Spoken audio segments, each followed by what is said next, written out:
most intense, thrilling, electrifying sport on the planet. Mixed martial arts. You've been looking for the definitive podcast to call your new home to hear everything about it. The search is over. This is the MMAnomaly Show. No filter.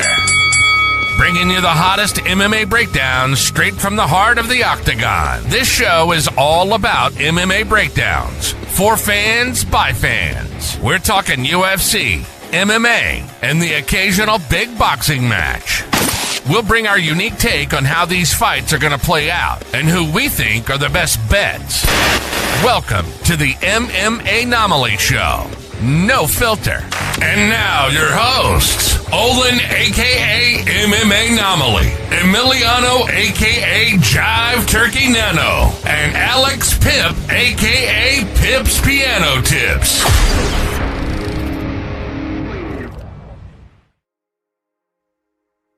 What is up, fight fans? Welcome back to another episode of the MMAnomaly Show, No Filter. I'm your host, Olin, aka MMAnomaly, and with me, as usual, are the co-hosts with the most. I'm talking about a Jive Turkey Nano and a Pips Piano Tips, folks. And I couldn't be more thrilled to have these boys with me here because it was a brilliant weekend of fights at UFC 330. Nano, I'm so happy you're here. I know the folks in the chat, mainly Tico Tech, is going to be very excited to see you, but very sad to see you without a cowboy hat. Nano, how you feeling? I'm doing great, brother. A little bummed out about not having my cowboy hat here, but still a yeehaw to all of y'all. Tico Tech, what to do, brother? No head here, insightful. Yeah, fully exposed heads here. Honestly, I used to wear more hats, but I do recall somebody in the chat calling me out for wearing hats inside. There he is. We got a cowboy around these parts, I reckon. Oh, he's gonna go get. Now listen here, you know what they say: when your partner is only able to give 50%, you better give it 150%. That's what we do around here. We the hat gang. If we need to be the hat gang, we'll be the hat gang, brother. All right. And the hat of the year. You better step up. Of the century, step up, I say. Better step up, son. Brother Pip, first off, great to see you. Second off, explain what's on your head for the audio and visual listeners here, brother. Oh, come on. We got a little bucket hat with a little Gohan action, huh? And let me give y'all the double feature, huh? Hang on. You can wear it two ways. My guy. Show off the Dragon Ball, show off the Gohan. I mean, hey, I like it. I think it's here to stay. What do you boys think? What do you boys in the panel think as well? Let me know. Let me hear your thoughts. It sounds like the boys in the panel think Nano is getting mogged. He's getting head mogged right now. I got mogged so hard. He's getting hat mogged. My God. By the hat gang. This is the best comment of the show so far. What in the Mike Trezano is Olin wearing? That's incredible. That's an incredible comment. For that reason, I'm going to take it. We our full hot in this episode, boys. Boom. Look at that. I am just we stepped up. We stepped up to the place. What we do. Did great. Absolutely. Bucket hats go crazy. That was I'm not going to lie. Unprecedented. Went to an in-person client meeting this last week. And I walked past their little like staging area, and I was like, dude, I got to be honest with you. I love the X, Y, and Z brand name specifically. Like, you guys do such a good job with the logo and the marketing. And he's like, do you actually like it? Because you say that every time we do any kind of display. And I'm like, honestly, like it's hella good. And you guys actually have like witty catchphrases and stuff. And he's like, do you want a bucket hat? I was like, yeah. My significant other is definitely going to steal it from me because she steals any kind of swag I get. And he's like, oh, I'll bring two. That way you can actually keep one. I got two bucket hats. They're sick as fuck. My man. They have like scratch marks going across it. It's on a white hat. And then like the other side has a shark. It's pretty sick. It's for the people right there. Love that. Do with that what you will.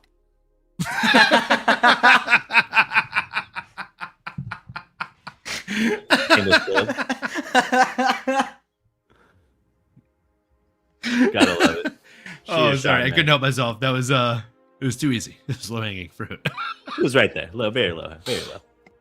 Dixon, I'm not ignoring your first comment here. I want to address it real quick. Address the elephant in the room. Olin, just wanted to let you know that Oral By has been placed on toilet cleaning duty, and also, oh my God, your fucking picture.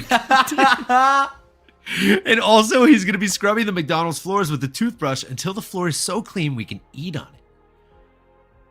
Oh, man. It's tough. It's tough out here.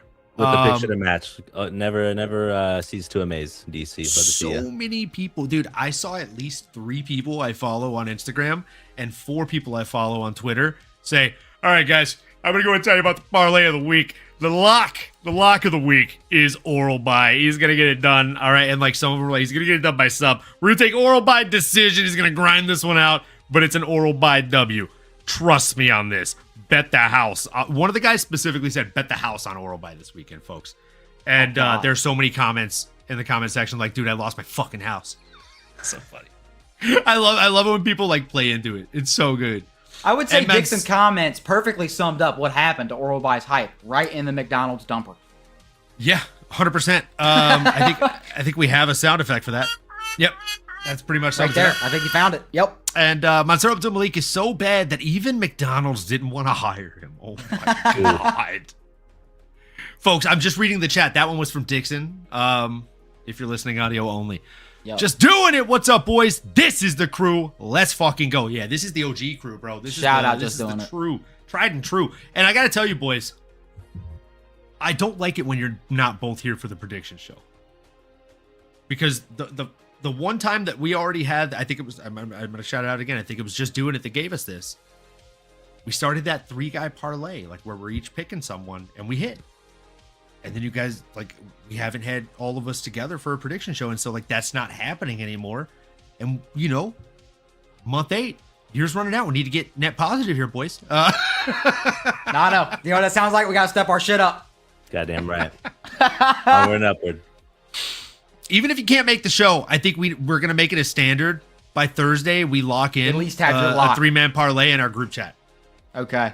And then like we do that pre-show Thursday, and if God forbid we do a Wednesday show, I'll just post it on Twitter. You guys and gals should all be following us there anyways. So yeah, with all that said, let's jump into the fights, folks. I feel like we got a lot to go over. Islam Makhachev, firstly, going against Ian Machado Garry. Surely gonna drop the Garry any day now, just to really embrace the Machado name. As he said, that name will do more for him than the Garry name ever has. The Gen Z bettors are calling him Manure Abum Malik.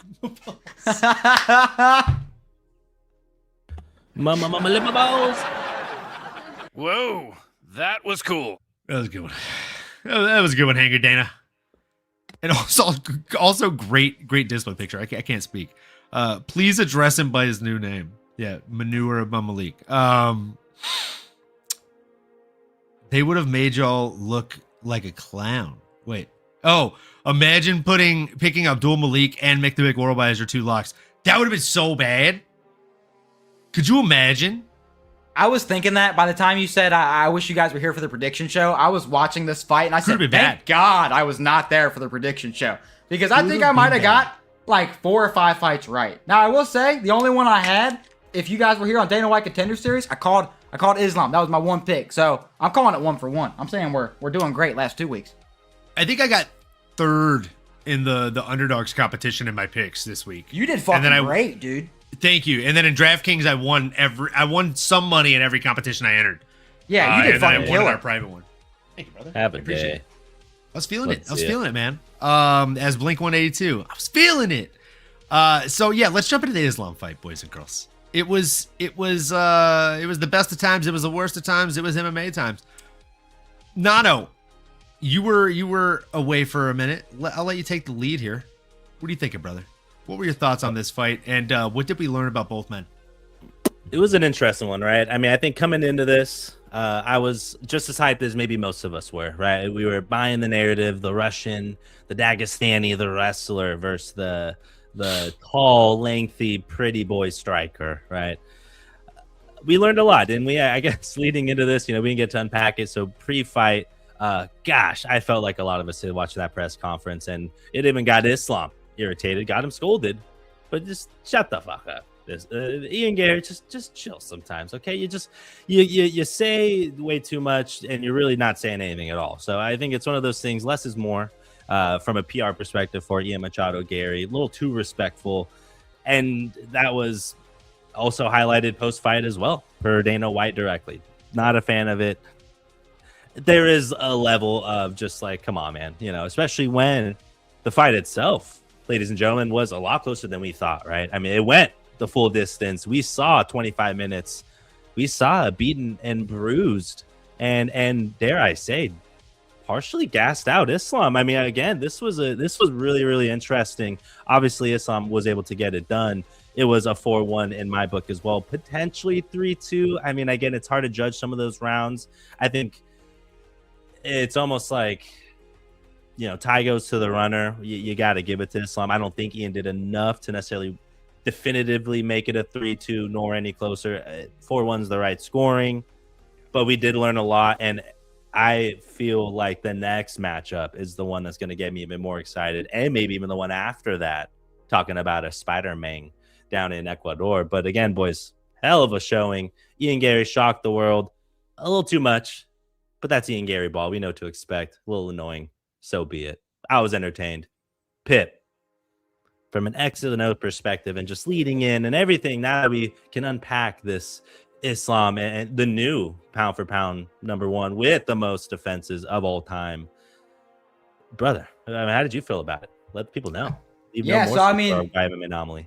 Yeah, I'm gonna bicker here a little bit now. I'm gonna try to jump in and break the fight down the best I can, but I do think it was a 3-2, and I'll tell you my exact reasoning. But I do have Islam winning 3 rounds and Ian winning 2. But I mean, Makhachev versus Garry was a great fight. I mean, Islam was able to retain his title. Nano, as you said, beating Anderson Silva's win streak now with 17 wins. But Ian Garry definitely proved that he is one of the best fighters in that division, putting on a very competitive fight with Islam. And I think a lot of people underestimated both guys. Honestly, I underestimated Ian's grappling, and I felt like a lot of people kind of forgot about Islam's striking. The biggest moment in the fight was that head kick he landed against Ian Garry that knocked him down. He set that up perfectly. Ian was pulling backwards. He had his hands down. Islam noticed, landed that right hook, knocking Ian into the left high kick that was coming and knocked him down. And a few times, Islam was able to get past the reach. Actually, really one time that Islam was able to get past the reach of Ian without shooting takedowns. That was really the main issue for Islam, is he was struggling with that reach of Ian Garry. Ian was doing a really good job of just popping that lead hand in front of Islam, causing Islam to run into the jab if he tried closing the distance with his striking. But Islam's grappling, as we all know, is what got him to pass the distance. Mainly, Islam was looking for the single. And what this turned into was a battle of getting past the shoulder of Islam. Ian was locking the hands over top of Islam, while Islam had his shoulder driving into Ian's hip. In the first round, he was able to chain it into a double, got it to the ground. But in the third round, we actually saw Ian do a really good job defending it. He was able to push Islam's shoulder out, which let Ian be able to actually get around, which actually led to some control against the cage with it. But Islam was definitely winning that battle, 3 out of 2, as I said. Now, Ian definitely made Islam work. He was always able to get back to the fence, and Islam would control Ian against the clinch, constantly hooking the leg, and Ian would, he would take the leg out to bring him back down. And I have to give credit to Ian. A really good third round. He was kind of negating most of that grappling. He was able to work his kicks from range, and a good fourth round as well, where he spent a lot of it against the cage, but he was landing the damaging shots. If you look, I know this is kind of a bad way to describe it, but if you look at Islam's face before and after the fourth round, you can tell Ian was the one that was landing the shots. And it was from those little pepper shots while he had his back against the cage, and Islam was just holding him there. So I did think it was 2-2 going into the fifth. Ian was finding his shots early in that fifth round, but Islam was able to win it with the level changes. Ian worked his way back to the fence. Islam was able to sweep Ian back and immediately took the back, looking for the rear naked choke, landing hammer fist. So as much as I can praise Islam for the performance, I have to also give props to Ian. He made it a very challenging fight, a lot closer than anticipated, especially knowing Ian is only 28 years old. He's definitely going to get a lot better after this performance. So ultimately, props to both guys, but I was impressed on both sides. But MMAnomaly, take it home. What'd you think? Rumor on the street is Ian Garry is going to definitely change his name to Machado after losing. But no, all jokes aside, as you boys both pointed out, the Dagestani machine Islam Makhachev broke Anderson Silva's record of all-time UFC win streak, 17 straight. Islam walked into Philly and took on what I think was the best version of Ian the future, Machado Garry. Still found a way. Round 2, the head kick heard around the world, dropped Garry hard. It's the kind of shot that ends most nights, to be completely honest. And Islam immediately slammed him with that judo-style hip toss right into the mat and started just smothering the life out of him and popping him with little pocket shots. Garry survived, got back up, and actually bloodied the champion's face. Again, he did do damage, as some folks in the chat are saying. He bloodied him up with short clinch shots, mainly a headbutt, though. You can check the tape. It was a headbutt. Just Do It says, Islam's a great competitor, but Ian pretty much won that fight if Ian didn't get kicked in the face in round 2. You know, as Dustin Poirier said, if his grandma had nuts, that'd be his grandpa. As my dad always says, ifs and buts make candies or if ifs and buts was candies and nuts, we'd all have a Merry Christmas. But they're not, son. So, yeah, big if. Two bangers. Damage Can I after say the that end of the though, fight real will show quick? you. I don't like that argument because Ian had I keep wanting to call him Ian. Ian had such a bad problem of backing away with his hands down. And Islam noticed that. That's why he got kicked in the face. It is a sole problem with Ian needing to work on his defense when he exits away from range. And I would say to go back and watch that fight again and realize that Ian was also getting outboxed for the most part too. Like as Pip alluded to, the range was the only thing that he very skillfully used in that fight. He executed with the skill. Ewan Q-Tail Avagari. I kept thinking that every time he'd say that. My bad, Chico. every time he'd say that. No, like he was using the distance. He was utilizing the range very well. But one thing I've got to point out is it takes two to dance, right? Like I work in corporate marketing and corporate sales, and I always tell people that I'm mentoring, if you're in a sales pitch or a sales call and somebody's quiet and they don't say anything or give any feedback, and then at the end of the call, they're like, thanks for the information, I'll get back to you. Like, you don't know what the hell to do. You don't know where to go from there because they're just guarding the entire time. They're not throwing anything. They're not giving you a chance to counter. They're not leaving any openings. Whereas if somebody's yelling at you on the other end and they're angry, that means they're passionate. They're giving you an opportunity to fight back. In this fight, Ian didn't give Islam much of a chance to fight back. And again, if you watch sports like football or UK football, soccer, I say this all the time, whether I'm watching the Raiders or the Saints or fucking Nottingham Forest. When I get the most frustrated, Nano, you'll understand this probably more than anyone right now, is when my team is not playing to win, but instead playing not to lose. You're playing scared. You're playing defensive. You're not being aggressive. You're not running up the fucking pitch. That's a problem. And I think that's a problem that Ian Garry has shown since getting into the UFC. He was a prolific finisher before he made his way into the UFC. And since then, he's lost that killer instinct. When you asked him, when he first made his debut in the UFC, I heard this from John Anik on the Anik and Florian podcast. Definitely check those guys out. But he said in his first UFC fighter interview, they asked him, like, what made him special? What brought you to the UFC? And he said, my killer instinct. I feel like he's lost that somewhere along the line. I think he definitely spends a lot more time playing it safe and try to win fights off of points, but he's not winning fights anymore doing that. Yeah, and I mean, just doing it. Like, you want to talk about significant damage, significant strikes. The most significant damaging strike that Ian landed was a headbutt, which is illegal. You know, that is definitely an illegal shot. And then outside of that, he hugged the guy more than he landed significant strikes on him. And if you ask Dana, that's fucking illegal. Also. So maybe don't hug more than you're trying to fight. Ian was also weirdly comfortable with the win. He talked about how mentally bulletproof he is, but you're so comfortable with losing. Like, I agree. That was kind of weird. Yeah, I agree. Yeah, too. it was weird. It was a very, very weird look. It was a very depressing look. But again, you oftentimes see people go from featherweight to lightweight and win a belt. We've seen that happen. But how many times have we ever seen somebody go from lightweight to welterweight and win a belt? I think this is the first time. No. Yeah, exactly. That won a belt? Yeah. Yeah. That's a much bigger gap than that 10 pounds. Absolutely. And the heavier you get, the heavier that power transfers. I think we got to put some fucking respect on his name, bro. Absolutely. He enters the competition for GOAT Talk. Now, as for what's next, we're going to do a little double feature here. I want to know what you boys have next for both guys. Nano, I'll go to you first. What do you think should be next for the champion, Islam Makhachev, and what do you think should be next for the challenger, Ian Garry? Man, it feels like with this one, there's two specific paths or roads that's next for him. And I think one makes the most sense. One has the more hype. It's one that may not be the best stylistic matchup, but I feel like it's the most deserving from a meritocracy standpoint, as we like to say. And I'm talking about the guy that had a shirt claiming he's next. I'm talking about the guy that likes to smoke the shiggy hatchies. I'm talking about the guy that Islam also said is most deserving, the one, the only, of Carlos Prates. Bring in the nightmare to try to end the Dagestani's dreams of continued success. Thank you. Clip it.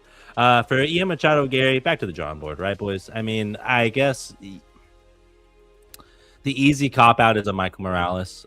Does Michael want to take it? How quick are they willing to fight? That may be something. 15-pound, okay, Tico Tech comment here. 15-pound weight increase in the two most difficult divisions and also the biggest difference in fighter size average. Yeah. I can agree more with you. Tico Tech, 6 foot. Lightweight is big. A 6 foot welterweight is average. Yeah, I mean, Ian was, 6'3".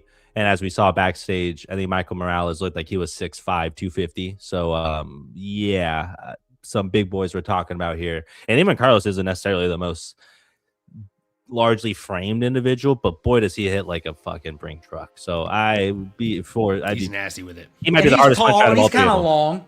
Very long. He's built like like I like to say, he's built like an upside down triangle. He's so broad with his shoulders. He just gets so much reach on those fucking straights and looping hooks. Even just some of those like clinch shots that Ian was landing, like they didn't look like much, but you see Islam's face after. I mean, someone like a Carlos, one of those might really put you into a different concussed mode. I'm sorry, I gotta jump back in here one more time. The narrative of the face being more damaged at the end is such a silly narrative. If you've ever trained or sparred, right, you know there is a difference between hitting clean shots and rubbing your hand in a clinch with the seams of the glove and maliciously trying to cut people up. There's a reason that every one of John Jones' opponents has a fucked up face. He maliciously tries to do that to get cuts. And then he starts elbowing that spot to open it up and make it look like the elbows did all the damage. Make no mistake about it, Ian Garry is very smart, if nothing else, when it comes to MMA fighting. And he rubs the seams of the gloves in places where he knows they're going to get cuts and make it look like he's landing damaging shots. I feel like his shots didn't have a lot on him. Just like you said, like if they don't look like they have a lot on them and the opponent isn't wincing or showing us anything, like you're talking about a guy that's 5 inches taller than him, much larger than him in size and frame. He should have been landing big shots. I think it just goes against the argument of Islam controlling Ian against the cage and not doing anything, while Ian is still landing these tiny little shots. I agree with that. Yeah. Okay. No, I agree with that. Hard, right? I won't disagree. They are significant shots. I won't say that he wasn't landing significant strikes. I'm just saying, as far as damage, just like it's an opinionated thing, significant strikes versus total strikes. One man's face looked worse, dude. Did you guys watch GSP versus Carlos Condit? One guy dominated 4 out of 5 rounds. One guy looked like he got hit by a fucking Mack truck in the face at the end of the fight, and that was GSP. Right.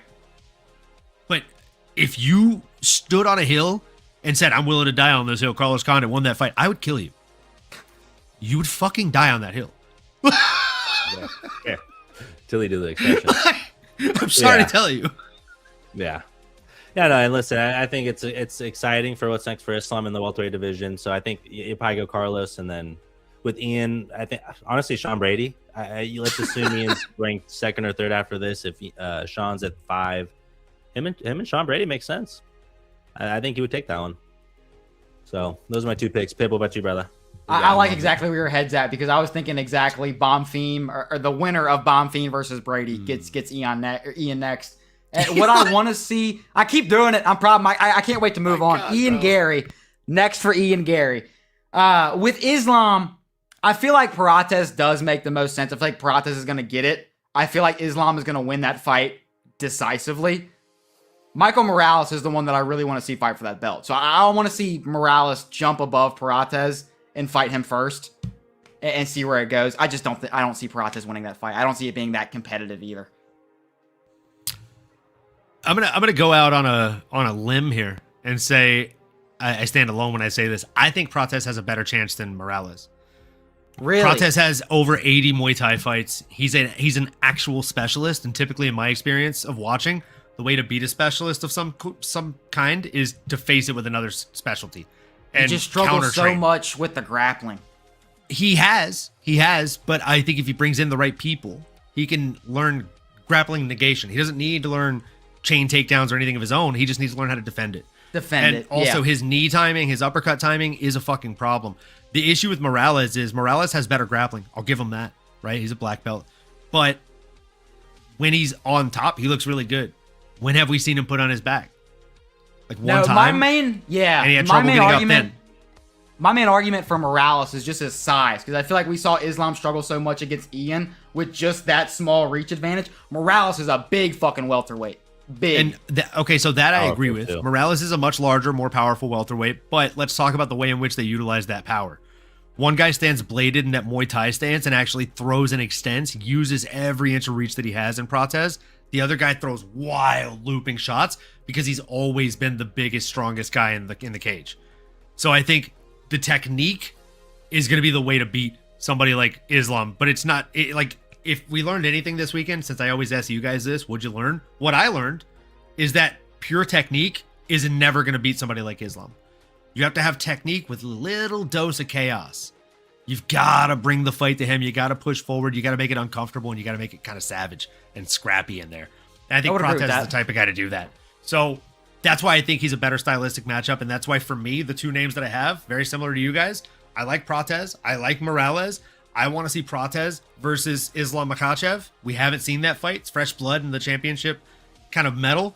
And then we also haven't seen Morales face Ian Garry. We haven't seen him face somebody that clean that is able to move out of the way of his big, wild looping shots and frustrate him. What happens if he gets tired and isn't able to go out there and dominate and pressure somebody? Be a good test. If he gets past Ian, I mean, yeah, I'll be singing the praise. So you want to see Prates fight for the title, and you want to see Morales fight at least a top 5 guy before fighting for the title next. Absolutely. I'd rather see Michael Morales versus Ian Garry, or I mean, maybe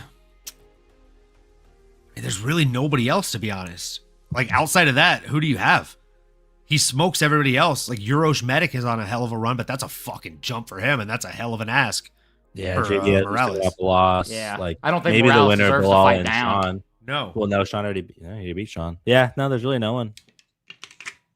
That was his last one. If Sean loses his next fight, if Sean loses his next fight, he could fight Gabriel Bonfim. They haven't fought, right? They're fighting now. Sean Brady versus. No. I'm saying if Gabriel Bonfim beats Sean Brady, he could fight Morales. Oh, my bad. I got you. Yeah. Yeah, that'd be a fun fight. I'd entertain it. Yeah, absolutely. But it's not the fight I'd want. I'd sign first. I'd be curious. I can agree with that statement. Well, I guess it's not like just because he was the backup, it's definitive he's getting the shot, right? I mean, we can go back. Armand's been the backup numerous times. Chandler, God knows how many times. It's not indicative that. Yeah, just because you're the backup, I don't think that means shit no more. That does not like Dana apply White no saying, more, brother. That's like Dana White saying post fight at the press conference. Yeah, they're gonna fight for a belt next. Nope. Okay, Dana. That's facts. So I think we're on to something. And shout out to this comment real quick from Jimbo's old lady. Shout out Jimbo's old lady here. Howdy, fellas. Nice job securing the number 1, 2, and 3 spots on DraftKings. Congrats, Olin, Nano, and Pip. Let's go. The boys had to rep hard this week. The boys did it. We got that shit. Tico Tech says the big difference with Morales and Prates is they're actual killers. That could benefit Makhachev and create more opportunities, or it could just mean more opportunities for being finished. I agree with that statement wholeheartedly. For sure. Sean Moody, 1987, says Neil Magny, the GOAT at welterweight. Bro, shout out Sean Moody. What a guy. What a fucking guy. Morales would give Islam a better test. I don't know if I agree with that. I don't know. That's all right. They're Wells both by submission. You sold it to me. I don't know who took Wells by submission, but I'll tell you this. A smart, happy man or woman. I'll tell you that. God damn, bro. Like what were the odds on that? Ian Garry. Ian Garry versus Orislav. Oh no, you hate Ian Garry, Sean Moody. Don't do that. What a mean thing to say. When does Ian ever land one big shot and get that KO? If damage is the most important part of MMA scoring, having thick skin should count for something. I mean, thick skin is genetic, bro. That'd be like having a cheat code built in. Guys like Justin Gaethje and Anderson Silva who never get cut has thick skin should count for something. No, Justin Gaethje has thick skin. I agree with that. Anderson Silva started getting cut once he stopped moving his head. He had great head movement for many years. Prates' long-ass limbs can help with his grappling defense too. I agree with that. ability to absorb damage should count for something. I mean, maybe. I don't know, man. I think even Oroslav versus Islam. I mean, yeah, dude. Oroslav Yamaslav, that's a fight that we need to see versus Islam. Caught a bit of your stream. When do you usually go live? Can I have your stream time to tune in next time? Yeah. We usually go live Mondays and either Wednesdays or Thursdays. And we're also going live Tuesdays for Dana White's Contender Series until the end of this season. So make sure you tune in for that, folks. Looking like a fire card next week, too. Oh, or my God, this Tuesday. I'm sorry, not this next Tuesday. week. Tomorrow. Yeah. Tomorrow, the brother. Flights will come on tomorrow. That's your bottom dollar that tomorrow there'll be fights. All right, guys, let's move into the co-main event. It was the opposite of a snooze fest. It was a barn burner, folks. It was Mackenzie Dern versus Jalin Robertson. And you might think I'm being a little bit sarcastic there, a little bit facetious there, but I'm really not. It was a banger. I thought Mackenzie Dern did everything she needed to do to win this fight. Jalin Robertson had flashes in the pan, right? She had flashes of brilliance in there. She looked really good in the fifth and final round. Man, where was that for the rest of the fight? Where was that for the rest of the fight? But at the same time, as much as I love Dean Thomas, and I've met him, he's a very nice guy, he wasn't doing the best corner work, right? Like, he just wasn't really the best earpiece.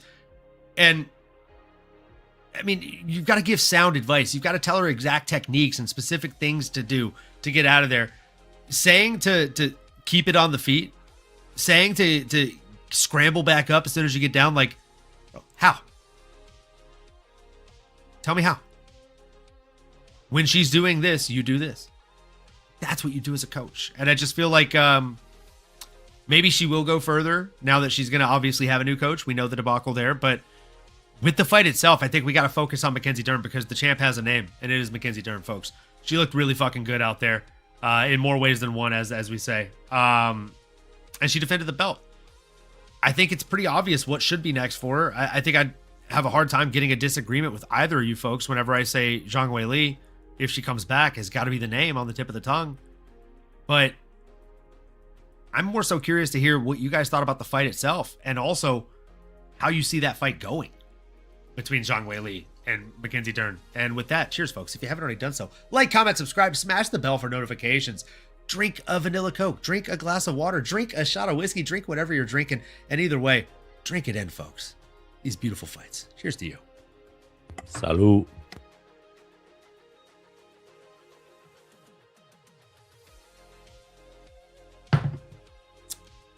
I mean, Tico Tech says the champ's name is Weili Zhang.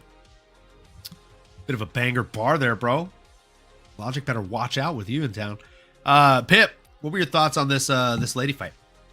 I mean, I would say I agree with you. I mean, first title defense for Mackenzie Dern, and she got it done in spectacular fashion. I mean, pretty much a dominant win. She was able to showcase a little bit of both, her striking and her grappling evolution.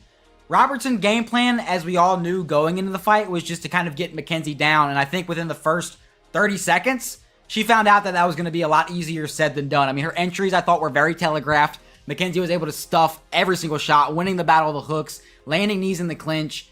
Dern was able to kind of, chop at the legs as well. She was able to blitz in with 1-2s in the pocket, then mix the doubles behind it. And it was clear, if Dern got on top or had her back, there was a clear advantage. Robertson could not escape. She could only really hold Mackenzie close to mitigate damage or defend submissions. Even in the weird exchanges where Mackenzie would, maybe overchase a submission and end up on her back, Mackenzie just had a higher arsenal to create scrambles. Just chase the legs, threaten an armbar. Robertson would end up right on her back again, back to defending. And once it got to the third, we got a little bit more competitive. Again, Mackenzie's striking has evolved so much over the last few years. The leg kick was definitely the main factor, I thought, on the feet. Definitely started to add up. Jalin was not able to generate the power or really move out of the way of the shots coming back, or even avoid the takedowns for that matter. I mean, Mackenzie was just able to pull Jalin into straight hands, land hooks as Jalin would move her arms just kind of away from her face. And when Jalin started getting a little bit more comfortable striking, Dern was able to mix that in with another takedown. Dern is just a better fighter here. She just showed that she was able to control Robertson on the mat. She could piece her up on the feet. It was a dominant win for Mackenzie. So I'm curious to see how long she can hold this strawweight title. As far as how I see it going against Weili, that's a great question. I really need to do some proper tape study on that, but Dern right now is kind of impressing me with the way that she's starting to mix her takedowns. Before, she used to just she was a submission specialist in a sense. She would kind of wait for somebody to take her down or end up in a weird scramble and look for a submission. Now, she's working on her boxing. Now, she's working on timing the doubles and getting you down multiple different ways. She's becoming a very well-rounded fighter. So I think right now, call me crazy, but I think my money's on Dern. And I have to say one thing before I pass it over to you, Nano. I'm not going to talk too much shit, but Dean Thomas, I do not like the way that you handled the Robertson situation. I'm just going to put that out right now. Nano, what'd you think? That's putting it kindly, Pip. I think, the internet and just the general public certainly would have maybe more firm and harsher things to say about Dean Thomas. But all things considered, yeah, let's keep the main thing, and that's Mackenzie Dern and Still. I mean, what a performance, right? I felt like going in, I would have thought that Jalin would have given Mackenzie Dern a harder time when it comes to the grappling and the wrestling and just posing some more threats. But it felt almost immediately, like you said, Pip, I don't think there's a single takedown scored. Even just the punching, and that, unfortunately, that was kind of the common thread throughout the commentary group is, the punches didn't have a lot of power behind them. I mean, you just look at the two girls. Mackenzie is strong. She punches really hard. You could tell they have some pop to them. You hear it. With Jalin, obviously a little bit skinnier frame, not known to be someone that's going to box you out of the gym, but she's good at her grappling game and has the most submissions in the strawweight division. Mackenzie came out and said that was exactly what I was going for, and that's what champions do, right? They don't want to just win; they want to go out and do it in fashion and seek those challenges and reap the benefits. So I love that aspect of it, that she was so confident in every aspect of her game that, I'm gonna go try and make the submission queen submit. Wasn't able to do it, and like she said, she got a little tired from it. But man, yeah, I just feel like Jalin had nothing for her, and I did feel like in between, I think it was maybe the fourth going into the fifth round, I think the typical protocol, not trying to be backseat coach here, nor do I think there is a direct playbook or formula of like, hey, you got to do this when this happens. But you typically see that's the time when you want to see that big speech, right? Maybe either the brutal honesty or some sort of motivation of like, hey, this is championship. This is for all the marbles. Let's go out there. Let's leave it on the line, right? Like 5 more minutes for the rest of your life. Like there's so many directions you can go, right? And Dean very pragmatically is just like, hey, don't give up on yourself out there. It was the most unemotional, dejected, coach speak in quite literally your fighter's biggest moment. And it broke my heart hearing Jalin talk about how he's been with her since she was 15 years old. He's been there the entire time, the entire fighting career. To have all that look lackluster when push comes to shove, and then immediately on live TV say, I'm retiring from cornering. I took her, and then even to further triple down and say, I think I took her as far as she can go, which is basically saying she ain't got it, which is basically even more saying I'm wasting my time here. This ship is leaving the pier. I mean, I just don't know how you could be so like unaware. He went on his Deep Waters podcast with the boys, all those guys, man. It's gonna be bad. I hope it's gonna be good. I hope it's gonna be good for Dean Thomas moving forward. It's just, yeah, you gotta be better than that. But I hope Jalin recovers. Mackenzie and Whaley is definitely next. But yeah, if we're being honest, I don't think she had anything for Mackenzie. So I think there's levels at the top of this division. There you have it, boys and girls. So box over. Yeah, not a fan. Not a huge fan. It is kind of crazy how far you can go when you are best friends or close friends even with one of the owners of the UFC in Dana White, right? Like Dana White's looking for a fight all the time with Dean Thomas and Matt Serra, and it shows, right? Like, I didn't want to bring this up, but I'm going to bring it up. I'm just going to ask a yes or no question to both of you boys. Did it seem, yes or no, like there were massive levels between the skills of Jalin Robertson and Mackenzie Dern in there? Yeah. It did feel like a big step behind. Not saying that she couldn't improve to that point, but it did feel like a big step at time. She could improve across a couple years, but it felt like there was a pretty noticeable gap. Yeah. Right? It didn't feel like expert level matchmaking. Right. Now, would it shock you to know that the women on the run that Jillian's been on, I believe the last 3 opponents have a combined record of 0-19 in their last handful of fights? It's like her last like 3 or 4 opponents have 0 wins. You don't think that's kind of sus? A little bit. A little sus. Hella sus. So, I mean, there's just a little weirdness there. Yeah. And it showed, right? Like, this is exactly why I bring up how much it matters. Like, I don't care if you're 30-0. I don't care if you're fucking 27-1. I don't care what your record is or how flashy it is.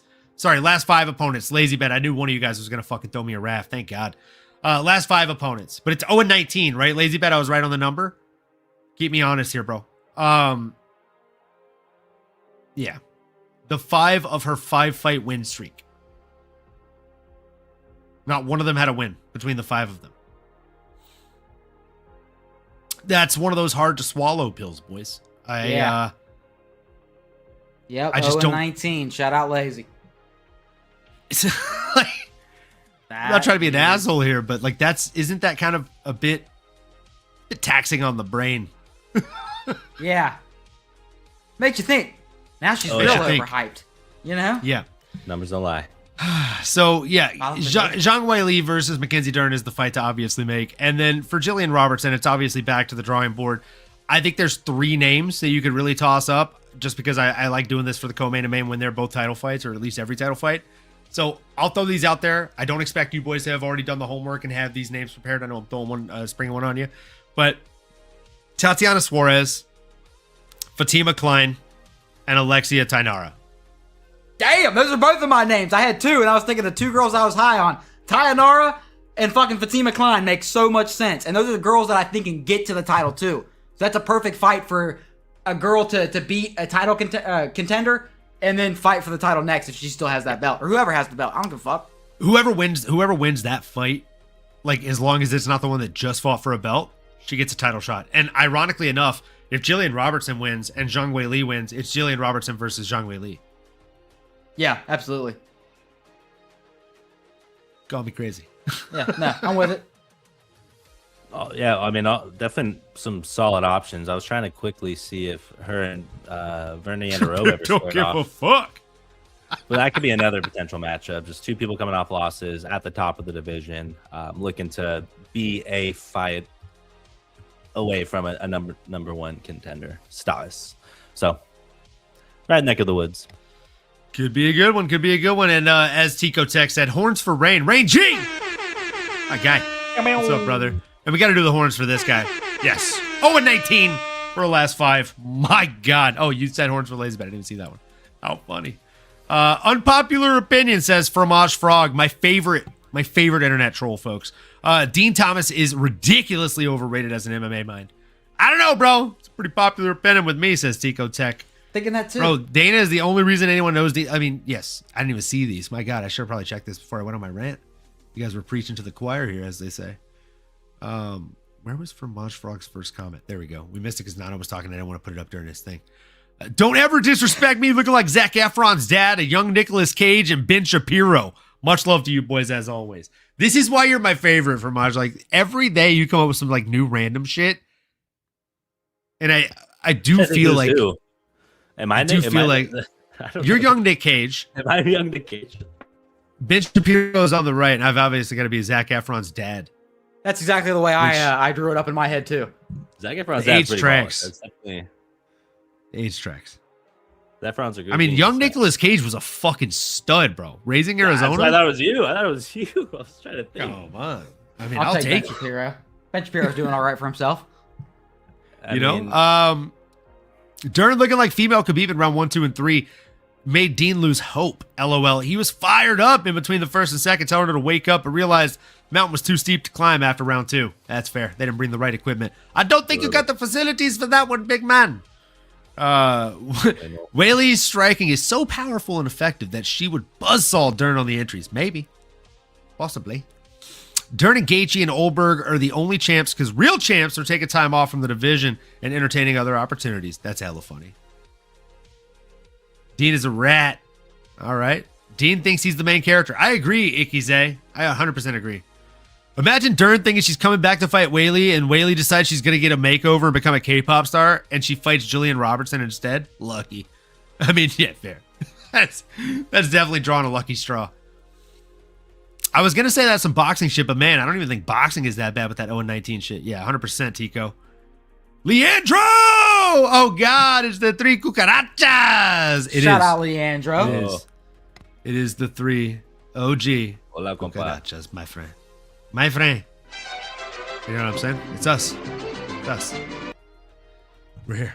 Useless, my guy. Wish you were going to be able to be here tomorrow, but it's okay. Hopefully, we'll have you next week. Either way, me and Pip will be holding it down tomorrow at 4 p.m. PST for Dana White's Contender Series watch along. Glass-shattering sound. Pip struts down to the ring, stands on the turnbuckle, cracks 2 Coca-Colas, vanilla Cokes, and slams them together and flips off the crowd. Real lore. Oh, nice. Brother. Let's go, dude. Let's go. I'm getting more Adrian Broner Fernando. Oh, my gosh. I could see that. Ooh. I could see it. Oscar winner? I mean, I don't have the schnauzers that he does, but certainly appreciate that. It's being rumored that he might be coming back into the stratosphere. He might be playing Magneto in the upcoming X-Men movie. You didn't hear it from me. Sean Moody, lazy bed. Yeah, Dern versus Whaley is a banger. Dean is a B for what he said. I agree, useless. Adrian Broner is a joke. King Green or Arnold Barboza would whoop Broner. 100% Sean Moody. That's facts. I meant Adrian Brody, by the way. I thought that's who you meant. Wait, did you say Broner? Oh my God. I said Oscar winner, so I instantly knew who you were talking about. Yeah, I did not think you meant AB and Dean the Great. The dynamic duo there, but appreciate it. Let's fucking go. Week 3, Dana White's Contender Series. Frank Mir's daughter's on the main event. Useless. I know you're going to be here for that, big dog. I know you're going to be here for that, big dog. Chat recognizes Useless as the GOAT. 100%. Best of luck in UFC Sacramento, fellas. I am Saturday. Let's go, brother. Best of luck on UFC Sacramento to you as well. I'm glad you knew who I meant. Yeah, man. I try. Broner's hilarious, though. That man was struggling on the brand risk or whatever stream.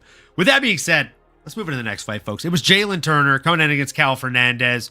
My flipping goodness. What a fight. What a fucking fight, brother. All 39 seconds of it. I'll keep it short. I'll keep it sweet, just like Jalin Turner did.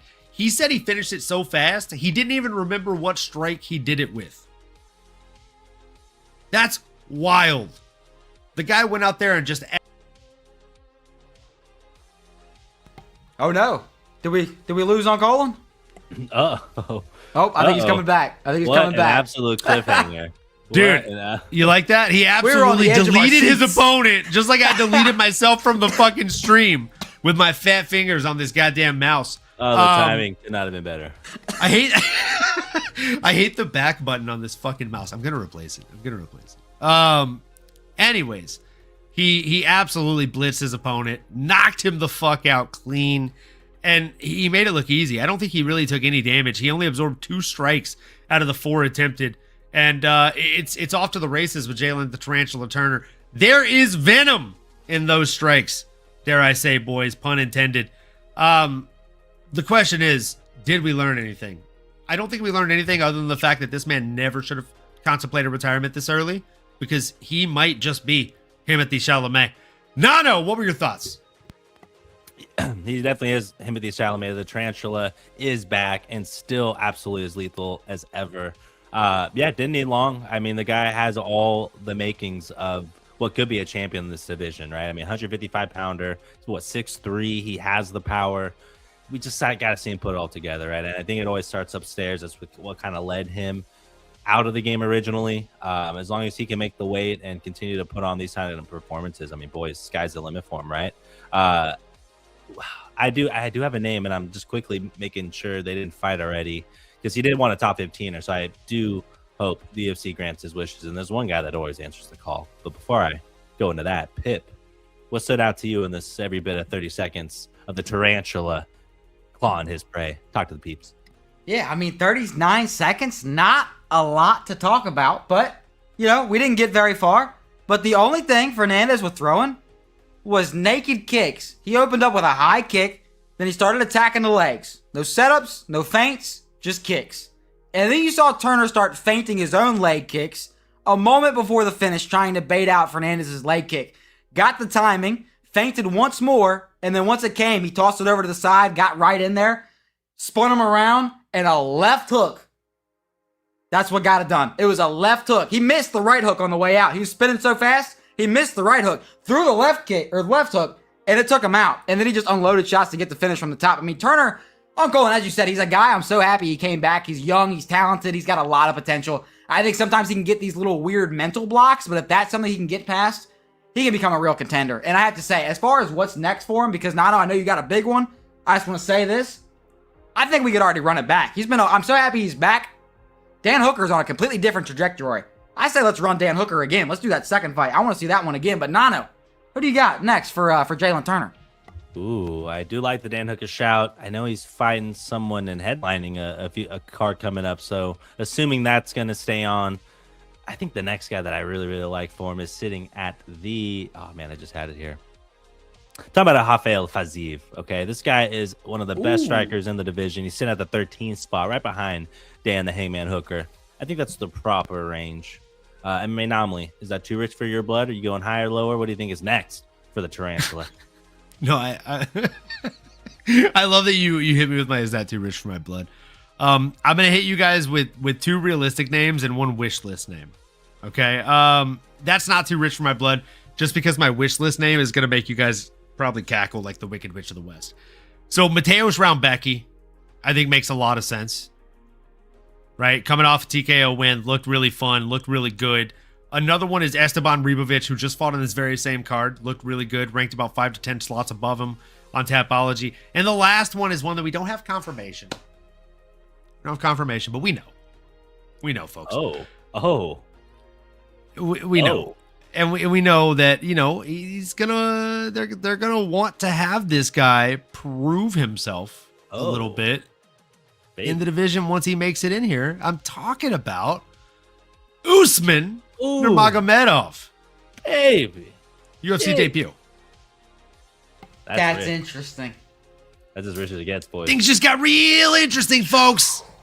Can you imagine? Ooh. You want to do that to Turner just yet? Because I think that's a bad matchup for Turner, if I'm being totally honest with you. It's a good one. Dan Hooker and Esteban are very favorable for Turner, I say. But Usman's never fought anybody that tall or that long. That's true. Ever. It's Dude has spider limbs. all very true. They call him the tarantula because of that, I think. Fair. Just a guess. Built like a fucking spider, bro. No, seriously, I think those are good fights. I don't know. I thought you guys were gonna laugh me out of the show. Nah, But absolutely not. I love seeing the excitement. Yeah. Damn, I mean, it makes sense. I'd love to see it. I think with that guy specifically, he's really matched up with Pip looks anyone. like Ian Garry's son's actual father.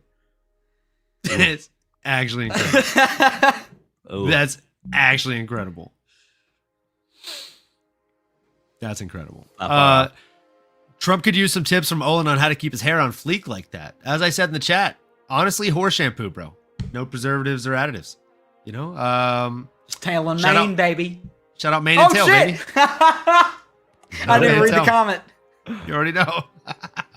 Turner versus Green in a rematch. I mean, that's a fun shout. And dude, you've heard the quote, like, they should have never given y'all motherfuckers X, Y, and Z. This is how everyone in the MMA community has to feel seeing a pro boxer with hella knockouts teaching King Green how to formulate more power in his shots with his hands. Like, bro, he already has flow state. He's already obnoxious. He's already herky-jerky. Don't give this motherfucker power. Please. Don't do it. No one wants that. I do, though. That would be great. Horse shampoo is what made Charles Johnson hair turn into Predator style. That's hella funny.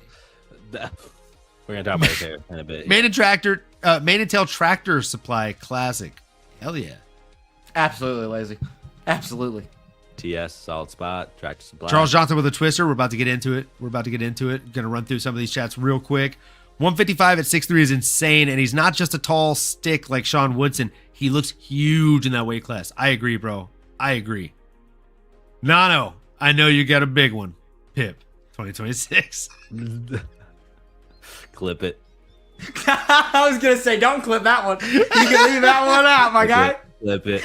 What the fuck did No, I Pip need just that. say? I need that. It's for me. It's for me, for personal It's use. for me. If I'm not gonna repost it, Don't I'm just ask. gonna save it. I need it. I'm gonna save it to my folder titled "All I Want for Christmas." ...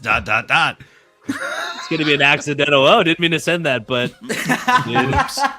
This is my homie. He was sober. Wild. He's an honest man. He was sober. It's crazy. He was sober. Wild. It's consensual. Oh, sorry. Oh, funny how well Jalin did when he considered retiring last year. 100%.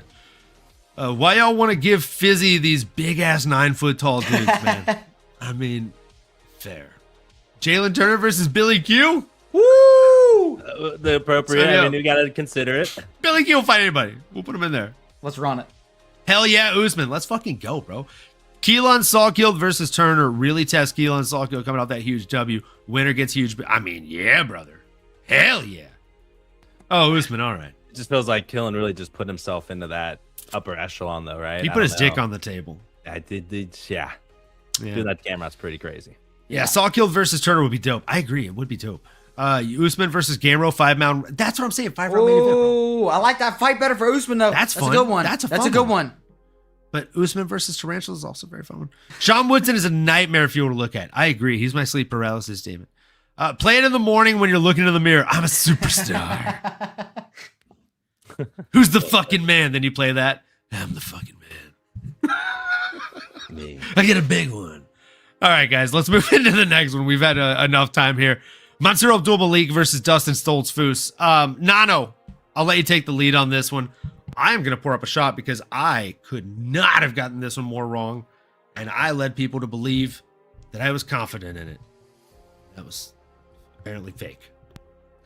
Fair. I was buying the hype as well, right? I think we all thought Mansour might have just came across some bad luck and that he was going to be able to finally put it all together, use the God-given abilities he has.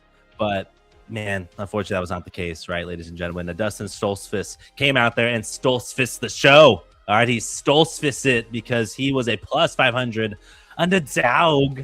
I went out there and got it done. I mean, what more do I need to say than really just going out and putting an exclamation point on this? Didn't need the judge's scorecard. Came out in the first round, guns ablazing, and had Mansour on his back foot. And I think the big thing here, and I'll let Pip do the X's and O's, but just felt like Mansour, how do I put this? It's sort of like the equivalent in other sports of getting the yips, but I just think once you start to get accustomed to losing, I think your body looks for the least resistance, and it just felt like he kind of gave up on himself in there. I don't know what other way to really explain what we saw. I mean, I think Dustin Stoltzfus is a phenomenal talent here at middleweight, but Mansour has all the skills and capabilities to be special, and it just is not showing up on the brightest stages. So hats off to a performance of the night, and a bonus as well here for Dustin Stoltzfus. Love to see it. But Pitt, what stood out to you? Is it more of a Mansour loss or a Dustin W? Talk to people. Yeah, I would say it's definitely a big win for Dustin, but I would kind of agree, you know, as you started your breakdown, you know, there was a lot that kind of happened, but didn't happen in the same sense. And when I was watching it, in kind of making my notes for this fight, I found it very hard to break down. This fight just seemed like both guys kind of went in there and just fought. They kind of stayed safe at range, but when they got in the pocket, both guys were throwing. I mean, you'd have Stoltzfus landing hooks because Malik didn't really have his hands up, and then Malik was standing there landing straights on Dustin because he just kind of stayed in the center line there. The difference was the takedown Stoltzfus was able to land. He was able to chain in the singles and kind of those wild exchanges in the pocket, blast doubles, and slam Malik in the center of the octagon. There was a clear difference when it just came to the ability to wrestle just in general. And Dustin knew this, and he needed to get the fight to the ground. Once it got to the second round, it was a bit more competitive. Malik was able to reverse some of those positions, But Stoltzfus was able to work his way back to his feet. Stoltzfus stayed relentless with the pressure, and Malik was just slowing down. Malik was, winging shots from the hips. Stoltzfus was able to land the straight right, knock him down with a hook over the guard, and almost got Malik in the crucifix, jamming that knee in Malik's throat, landed some ground and pound, and then finally opened up that rear naked choke. It was definitely a spectacular performance for Dustin. Tough pick for this one. This one was a one that I kind of went back and forth on, and I actually picked Dustin on our DraftKings lineups. I was fairly confident in Dustin to actually get it done, but well done for Dustin. It's definitely a bigger win for Dustin and a worse loss, almost, if you will, for Malik. That's kind of how I would look at it. But Uncle Olin, what do you think? I agree with this. He was a rogue hay bale rolling downhill. Look, I was wrong on this one. I led you people to believe that you could safely bet on Mansour Abdul Malik. Cheers to being wrong on that. Cheers to you all. Make sure you like, comment, subscribe. Y'all. Smash the bell for notifications.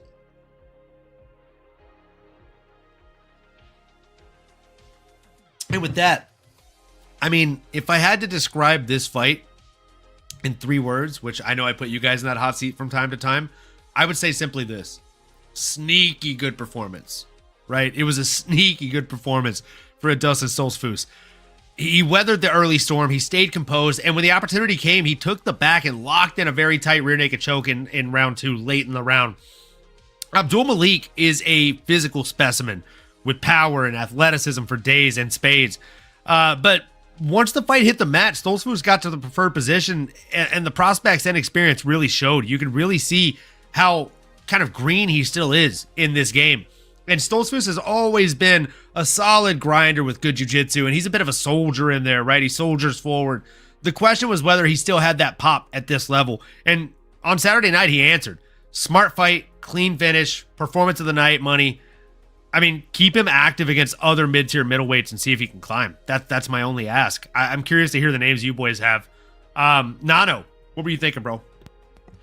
Yeah, and I do think that I want Dustin to get rewarded for going out there and beating one of these young, up-and-coming prospects.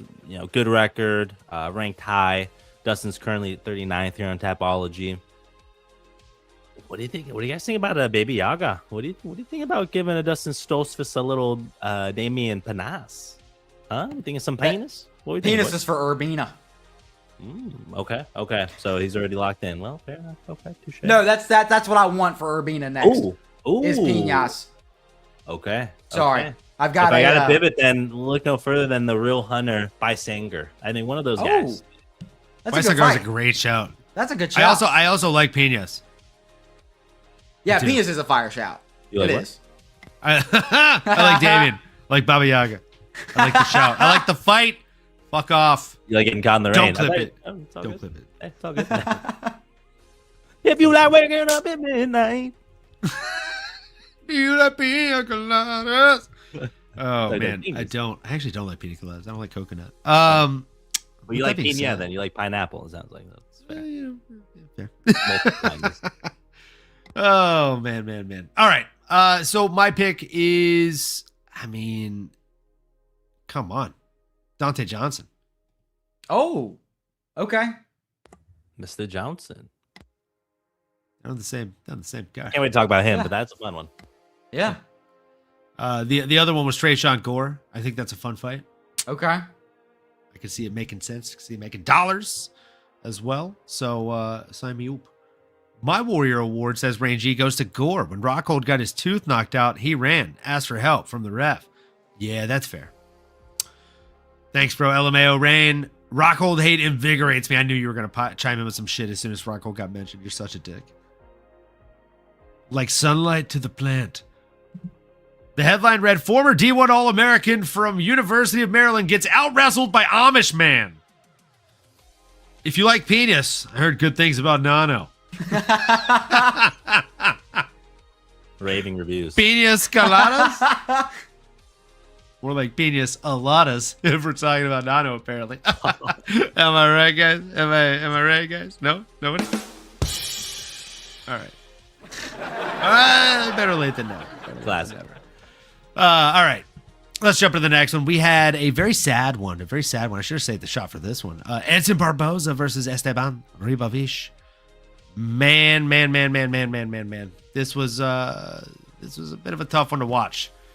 Barboza came out emotional, hugged the kids on the way to the cage, then got systematically broken down by a younger, faster, sharper version of violence that he used to dish out. Like, let's just call a spade, folks. This is part of the game. It's a sad part of the game. But Ribovics was the cleaner striker from the jump. Better timing, better combinations, longer combinations. And he kept pouring it on until Herb Dean had seen enough. Barboza's legendary durability and his vicious leg kicks and spinning back wheel kicks were still there. But the recovery and the defensive reactions just were not the same at 40. After the fight, he laid the gloves down. And I mean, I got to say, what a fucking career. I remember his knockout over Terry Adam was one of the scariest things I'd ever seen at that time. And I appreciate every memory he's given me in the sport. One of the most violent, entertaining lightweights we've ever seen. Forever respect to that man. But again, Ribovics looked sharp. He called his shot for a ranked competitor. Give him someone in the fucking top 15. This man is here to party. We should let him fucking crack a few. Hip, what do you think, brother? No, definitely a shutout performance from Esteban, and I have to say, it was definitely a far past his prime Edson Barboza. I mean, Esteban was opening up immediately with the left hook, right hook, left leg kick combo, and he was having immense success starting off, and eventually just kind of switched it up to unloading hooks. He punished Barboza back, constantly switched stances, caught Barboza early over that right eye with the hooks, and Edson just really became a punching bag. Edson started finding some moments, landing straight jabs, and he was kind of beating the looping shots there for a second, but Esteban's going to eat a jab to land a few bombs in the pocket, and it broke Edson down as the fight went on. I mean, lunging hooks to the body and head, found the elbows in the clinch, and just unloaded shots while Edson was trying to survive, and ended up getting that TKO. And as much as I have to talk about Esteban here, I definitely have to say it was the right call for Edson to retire. I mean, he's not able to compete at the same level he used to be. He doesn't have the same footwork or the speed, even the same athleticism that he had in his prime. I mean, Barboza has always been one of my favorite fighters. While it definitely did not go his way, still an entertaining performance nonetheless. So Edson, we thank you for the stellar performances you've given us in the past. The wheel kick knockout against Terry Tim, the flying knee against Dariush. I mean, just some of the most iconic moments and some of the best highlight reels has come from Edson Barboza. So I wish you the best in your next venture, and thank you for everything you've given us. But Nano, what'd you think? Yeah, I definitely think it was a passing of the guard, and I think definitely want to give Edson Barboza his flowers, man. I mean, this guy looked incredible physically. Yeah, I think his style doesn't necessarily present the best longevity, but yeah, here he is, right? I mean, we're talking, what, 10, maybe 20 years of fighting plus. I mean, here in the UFC alone, this guy's been across the likes of a Khabib Nurmagomedov to even in today's day and age. You got to just appreciate that for what it is. And again, respectfully pass the torch. We've seen it more recently here, but it's a tale as old as time. And Esteban showed his respect and showed some great skills. I mean, the guy, since he's really entered the octagon, has exceeded expectations. He's had some blemishes. Nobody's perfect, but he's willing to accept the challenges, and he's continuing to answer the call. So this was a big win over a big named opponent, though he is sunsetting in his career. Gotta appreciate a big dog and arguably one of the best, or dare I say just one of the prettiest kickers we've ever seen grace the octagon. So tip the cap to Edson Barboza. And Esteban, welcome to the chat, boys. Let's see what we got next for him. I mean, I'm curious. I guess or did you already go, MMAnomaly? Am I dishing over back over to you? Are we going? What do we got now? Rankings, or did you already break it down? Hip's got to break it down. No, Esteban Barboza versus Esteban. Yeah, I gave my thoughts. We're ready no, you already gave your thoughts. Yeah, we're ready for the breakdown. We just need to give who's next. Yes. I mean, there's a number of different ways that we can go here. Really is. And we realistically just have to give him somebody in the rankings. I think that's the only criteria that has to be met here. So, I mean, top 15 ranked lightweights. I mean, Tom Big Train Nolan knocking on the door. Winners got a number next to their name come Sunday morning.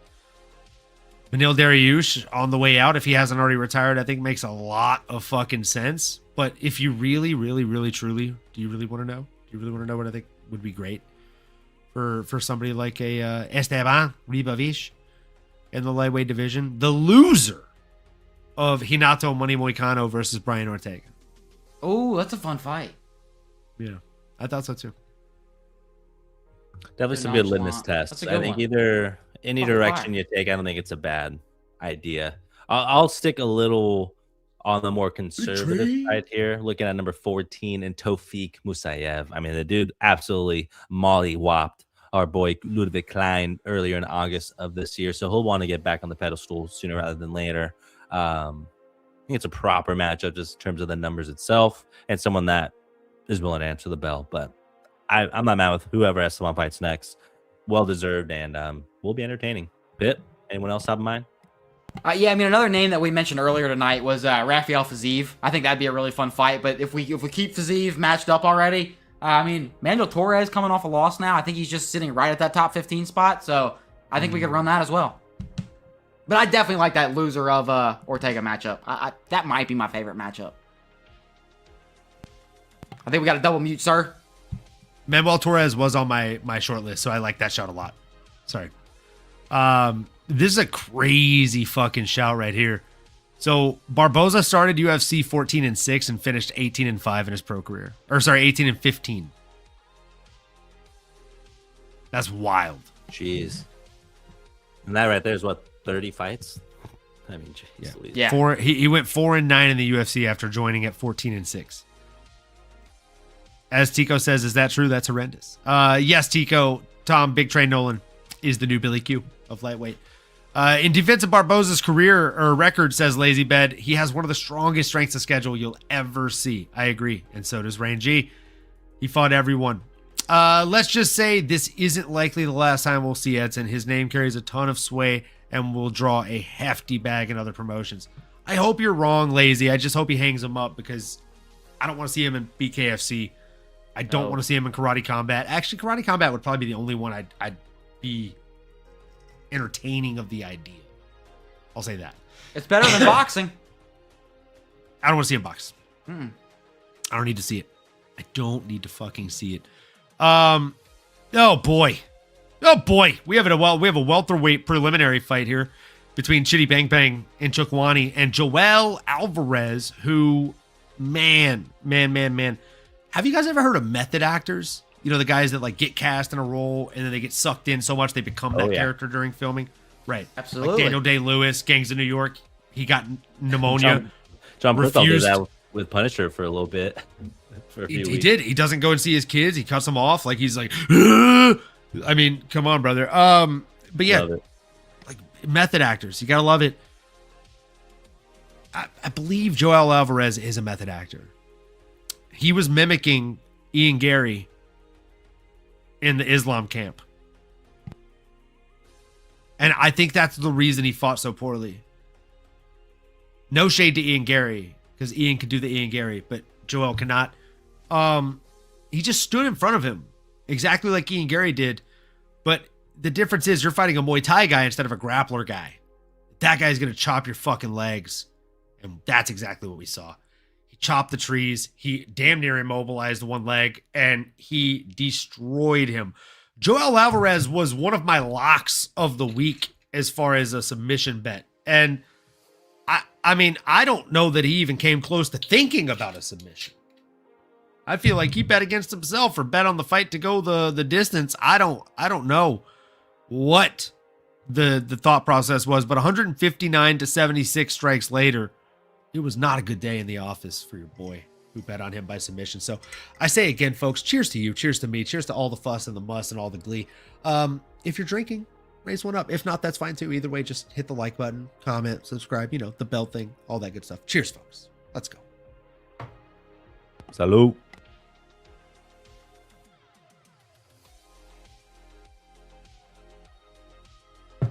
Who did worse, Malik or Alvarez or both? I mean, the obvious answer is both. I think we can all agree on that. They both did terrible. But Alvarez, because he did bad for 15 minutes. At least Malik got finished. I'm not trying to be. No. Sorry, I feel like that came off wrong.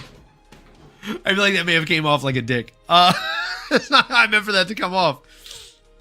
But like, one was like, "Oh, I'm outmatched. He got me," and the other one was like, I'm going to continue to do the wrong thing for 15 minutes when I have 17 submission wins and this guy's a Muay Thai fighter. I get it. I get it. One guy did the wrong things for 15 minutes. The other guy the other guy did the thing. And he was like, I don't know what to do. He's doing the thing. Dang, this sucks.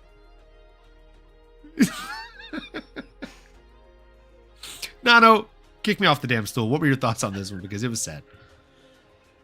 It was a tough one, man. Yeah, no, it was a tough one.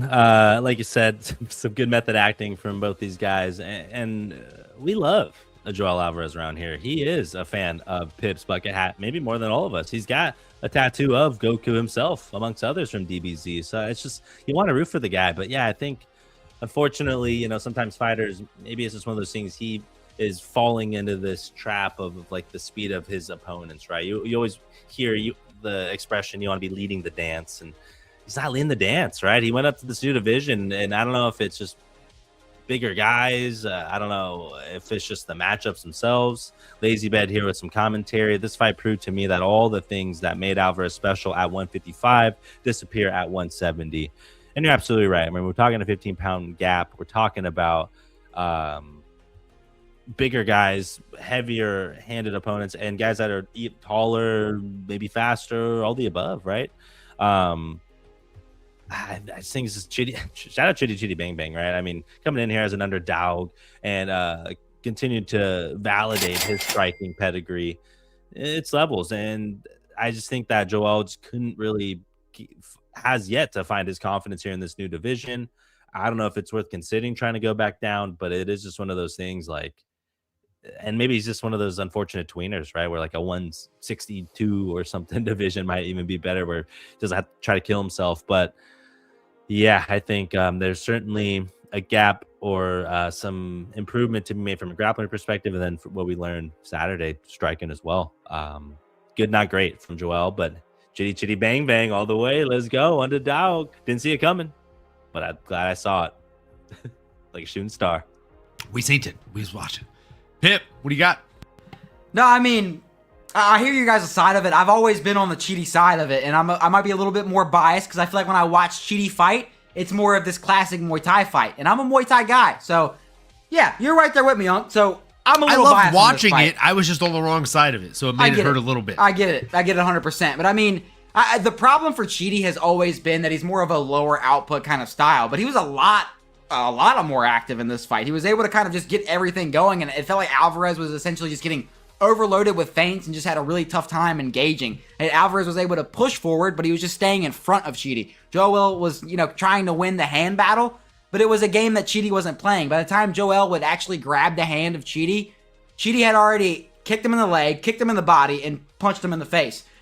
He just kind of got outpointed. Now, I could sit here and say that, Joel had a terrible game plan trying to beat Chidi at his own game plan, but I'm not going to do that. I mean, Chidi showed at 37 years old, he's still he's one of the best fighters in the world. Never stopped touching the lead leg of Alvarez. He was very heavy on that front leg, and Chidi was blasting outside leg kicks, inside leg kicks, going to the calf, going to the thigh. At the start of the second round, Yoel was limping off of his stool. The commentators kept telling Yoel needed to create these chaotic moments, and Yoel tried. But Chidi never stopped throwing. Even when Yoel did connect, Yoel couldn't continue to build momentum. Joel isn't this crazy, chaotic brawler. He doesn't really shoot takedowns. He builds as the fight goes on and ends up in these weird positions where he's able to get submissions. But he's never really been a heavy grappler type of fighter when he's blasting doubles or chaining takedowns off the fence. And by the time it got to the third round, Yoel just did not have the speed or power in his shots because of the leg. He didn't have any energy because of the T-kicks and the knees to the body. He was just essentially lost in there against a more superior striking. So Chidi played it smart, won the fight in my books decisively, 30-27 all around the board, but decisive win for Chidi. I was impressed. I like seeing Chidi do what Chidi does. It was a beautiful fight to watch as a Muay Thai practitioner myself. As you know, I'm a big Thai guy. I loved watching the form. I'm a big fan of Chidi. I just thought this was a weird style matchup for him in which he should logically lose, right? The issue is you've got a Thai guy versus a BJJ specialist that has had recent success with the hands and knees and elbows. He's just had knockouts recently. But the issue is, I think what we're seeing is what we've seen happen so many times, right? Tyrone Woodley, GSP, etc. grapplers enter as a D1 wrestler or an Olympic wrestler, and then they get a knockout and they fall in love with the hands and they stop doing what made them great. Joel Alvarez attempted 0 takedowns in this fight. His opponent, who is a Thai style fighter, attempted more takedowns than him. That is a red flag. That is a fucking problem, my guy. That's my biggest issue with the fight. Like, I thought that it was a fantastic Super Silly Thai guy. Do you remember Super Silly Shy Guy from Shan? That's hella funny. I love that. Super Silly Thai Guy is hella funny. Good though. I'm gonna tell Shan to change his DraftKings to that. That's fucking great. How can he like who give him? Wait. How can he like who give them this? We need to check this. How can he like who give him this? We need to check this. Yeah. Whatever you said. How about Edson boxing Ferguson? I think that would be wholesome. You think that would be wholesome? Brother, that's how two dudes end up like BJ Penn. My mom's a Yeah, clone. from the top row. My mom's But- a clone. I see no lies. Wow. Hard to argue. Thank you, Nano. It's crickets real big. Moving on. He says, I hate how real that is. And he says, Tico Tech also says, this fight was fucking garbage, just like method acting is. That's fantastic. That's fantastic. I'll have you know, BJ Penn is running for office. Okay, yeah, isn't it him and like Tito Ortiz running together or some crazy shit? Oh God, that's a great duo. Tito is VP. Oh, Yeah, just off the top. Are they gonna run an idiocracy fucking government? Goodness gracious. Goodness gracious. did you just say idiocracy? Yeah. Idiocracy 100%. 100%, bro. Yeah. Oh. That's what we're gonna get in a nutshell. All right. The names. Buddy cop politics. There we go. Yeah. It would make a great buddy cop show or movie. I'd watch. I'd watch. The buddy cop show I want to watch is Islam Makhachev and Khabib. I just want them to get a show together. They're That so would be funny great. and wholesome. They are. They are. The CTE twins is a great name. Yeah. That'd be fantastic. Speaking of fantastic, fights that would be fantastic for the winner of this one. I mean, again, I say it all the time, but there is a number of ways that we can go with this for Chidi and Chukwani. I just want to see him fight opponents that are going to get him into the conversation of being ranked. And I think there's 3 clear names for that. Mick the Big Oralby coming off a loss. Kevin, the Trailblazer Holland. Or Randy, Rude Boy Brown. Damn. I like both those last 2 names. If scheduling or health and all that sort of align, Trailblazer Kevin Holland is coming off a win. That makes sense. But boy, would I love to see Rude Boy get back in there as soon as possible. So I'm not going to argue with that. Love me some Randy Brown. Let's go. Pip, anything else? You got anyone else new for Chidi Bang Bang? Yeah, I mean Kevin Holland's on my list, and that might be my favorite one. But my second kind of runner-up was the loser of MVP versus Ruzaboyev. I think that could be a fun fight, I like that a lot. especially if MVP loses. That's kind of what I want. I was just going to say, if MVP loses, MVP versus Chidi is a fucking bang bang. That's what I think. You know too. what I'm saying? Pun intended, Chidi Bang Bang. See what I did there? It was bad. I know. It was bad. I know. It was a bad one. It was a reach. I'm sorry. Let's move to the next one. We had Charles Energy Johnson and Eduardo Chapolin. Eduardo, slide dog in this one. Look, we bet on him. I said he'd survive the early barrage of the younger, stronger fighter, and he'd come back, and that's exactly what he did. He showed veteran savvy. He went out there, did the damn thing, and I mean, look, if I look you up on SureDog, I look you up on Google, and I look you up on Tapology, and you have 3 different last names on every one of them, or a different last name on each one, it's hard to bet on you. It's hard to bet on you. Why do you have so many last names? I feel like that's when an MMA gym changes their name every 3 months. Like, who got injured? And you didn't double check the waiver, and now you had to change the name of the gym. You know what I'm saying? I've trained at one of those. That's why my shoulder clicks every time I rotate it. Dark Horse MMA, San Jose. Shout out. That was probably 7 names ago, so good luck with that. Nano, or actually no, Pip. What are your thoughts on this one, brother? Because I'll be honest, man. I just thought it was a stunning performance from Charles Johnson. Gets hurt, gets rocked, and his opponent gets overzealous and greedy and tires himself out. But what'd you learn? Those were a perfect way to sum up the fight. You pretty much did my job on the breakdown. It was a great fight, honestly. I do think we have another potential contender here. I mean, we did see Johnson get back in the win column, but it was a rough start, as you said. I mean, Charles was able to kind of build back up, secured the second Scottish Twister in the UFC. But Eduardo, all considerably, I mean, he actually looked pretty decent. I mean, the fouls were the one thing that took away from the performance. There was an eye poke that didn't get called and almost caused the finish, and then there was that illegal knee at the end of the first. And I will say, watching it live, I kind of gave Herzog a lot of shit. It was a clear eye poke, said it was a punch, eventually saw it back on the replay, saw the eye poke, and took the point. Immediately gained my respect back for that, so I just kind of had to touch on that for a second. But as you said, it was a very entertaining fight. I mean, both guys were having a lot of moments. Early, Chaplin showed a lot of, decent takedown defense and really good kicks. Johnson was just kind of doing Johnson things, awkward striking, landed a few hooks through the guard. But Chaplin's striking is legit. I mean, capitalizing on the lack of defense of Charles, he was able to drop Charles with a left hook, and that dipping left hook became Chaplin's biggest weapon throughout the fight. It became with it being the short notice replacement, I think that was the main factor for Chaplin. He kind of was looking for that KO, burned all the gas in the tank. Johnson was able to start pouring on the pressure, and Chaplin was slipping shots. Eric Johnson was slipping shots, just never really stopped throwing and got in the face and ended up getting it done. But what I learned the most was, I mean, credit to Chaplin. He came in on short notice. He dropped Johnson in the first and second round, I believe. I mean, he looked fairly good. I think I want to see him with a full camp. But Charles kind of just did Charles things. He came back in there, got hurt, as you said, came back, was able to win the fight. I want to see Charles in the top 15 next. So I think we have we've got 2 new contenders coming. But Nano, what'd you think?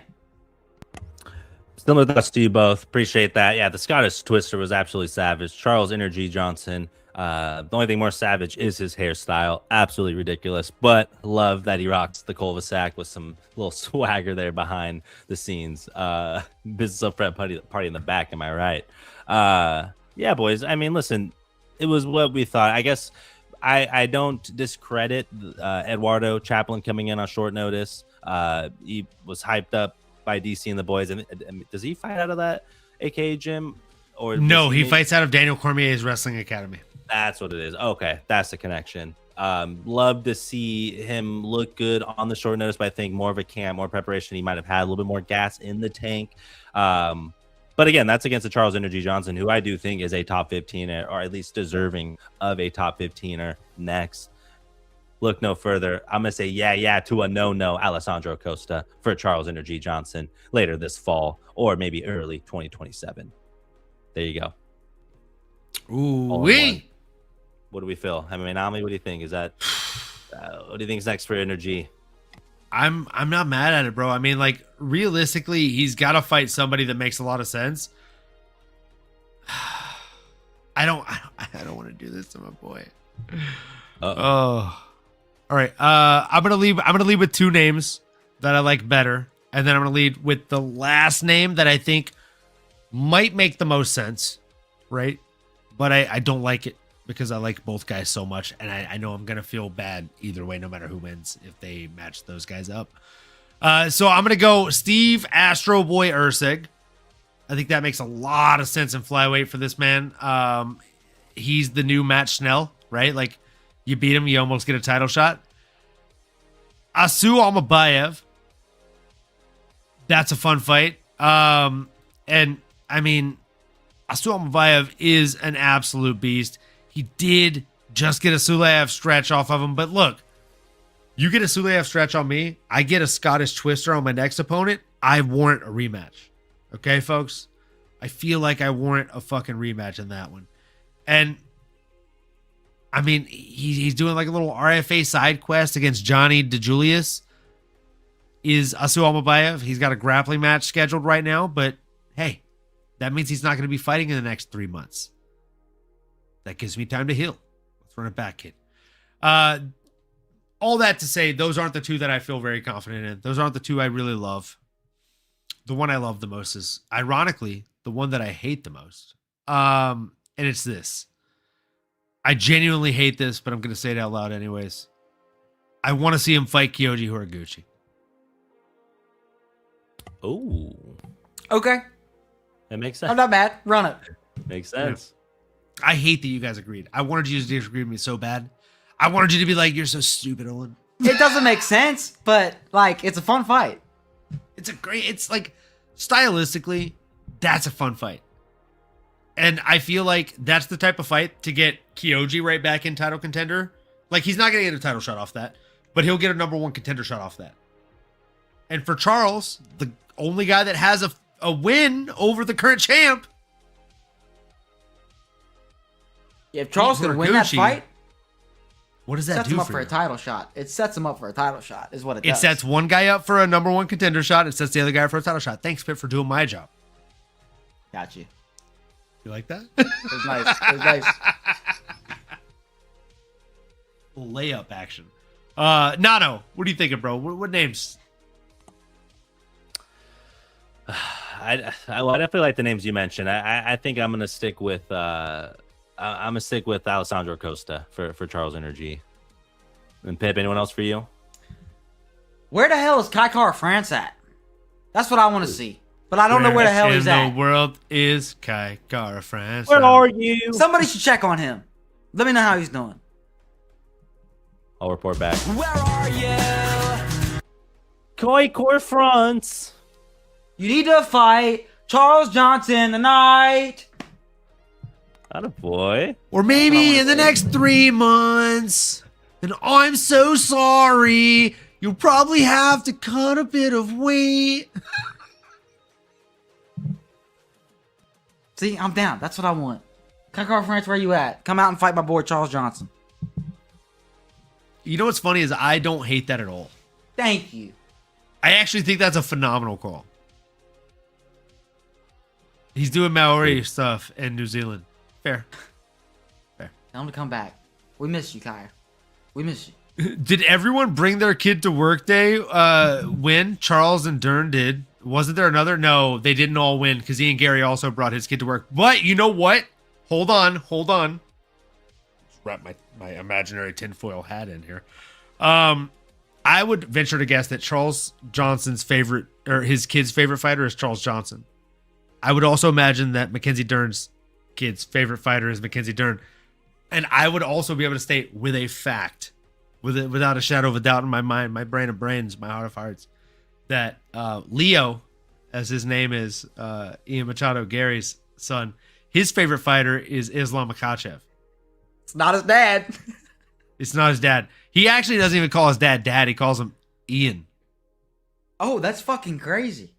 You didn't notice that in the video that he posted of him saying... Oh, I did not notice that. No, he's got a fucked up household over there, though. I know that. Bro, I gotta tell you, that's the Shit thing don't that fly in stood out to me Kentucky. even worse. So, like, I'm watching the video and I'm like, all right, I'm about to fight in the biggest fight of my life against what a lot of people are saying is a guy that's on the run to be the GOAT of my sport of choice. I'm bringing my kids, or my son and my wife with me, and my son sees a poster and he doesn't get excited because he sees me. He gets excited because he sees me going against his favorite fighter, who is my opponent.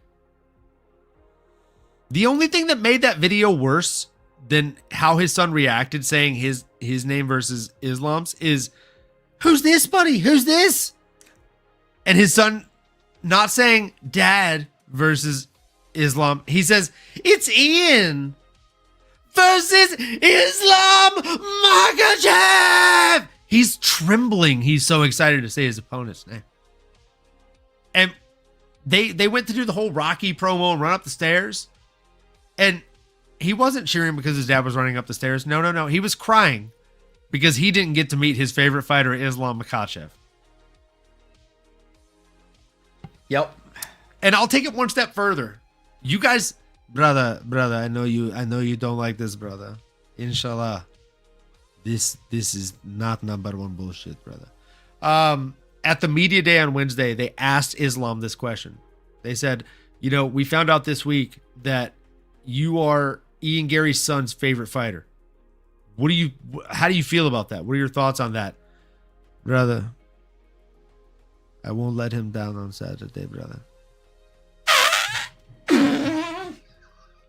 Ouch.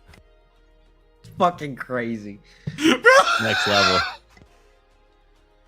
Jim from The Office level dryness. Like, brother, I won't let him down on Saturday, brother. Next level chirp right there. You're your opponent's son's favorite fighter. What's your response? I won't let him down. I'm going to beat his dad up.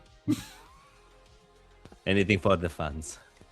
And then when Ian introduced them, he's all... he's saying, like, best of luck. And his son's... He's, like, correcting his son. He's saying, say best of health. Best of health. Because he doesn't want his son to wish him luck. Yeah. The levels go so far, bro. That's insane. Cringe. You can quote me on all of this stuff. You can go find the videos. These things happened. These are real things that actually happened. It makes sense. Oh man, speaking of real things that happened, Eric McConaughey, Donte Johnson. Fun fact. Hopefully my last shot of the night. This is my dog of the week. Yeah. Eric McConaughey. I don't know why I did that. His son is like 4. What can he possibly know about fighting? He must just hate Ian. I mean, that's fair. But he does know 1, 2, 3 shoot though. Right?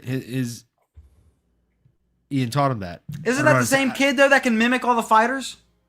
That's what I'm being sarcastic. He knows a lot about fighting. Yeah. Ian bought him the little mini like boxing bag setup that they make for children, and he was like hitting the bag in the gym and calling out. I forget how you say it in Portuguese, but I know chuto means kick. So he'd be like 1, 2, 3, and he'd throw 1, 2, 3, and then the kid would throw 1, 2, 3, and then he's like 1, 2, 3 chuto, and then he'd throw 1, 2, 3 kick, and the kid would throw the 1, 2, 3 kick. The kid was like 2 at that point. So I mean, the kid knows ball. All right, cool. Kid knows ball.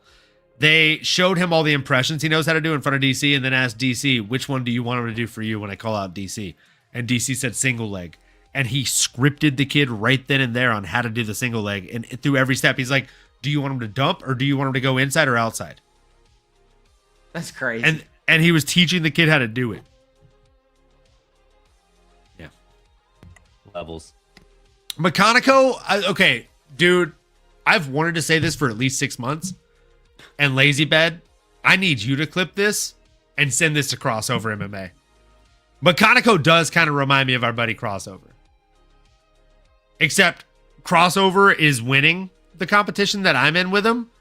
McConaughey, not so much. Maybe you can cut off the last part. I don't want to offend anybody.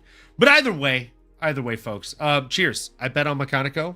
That's that. Sometimes you get him wrong. I got a lot more right than wrong this week.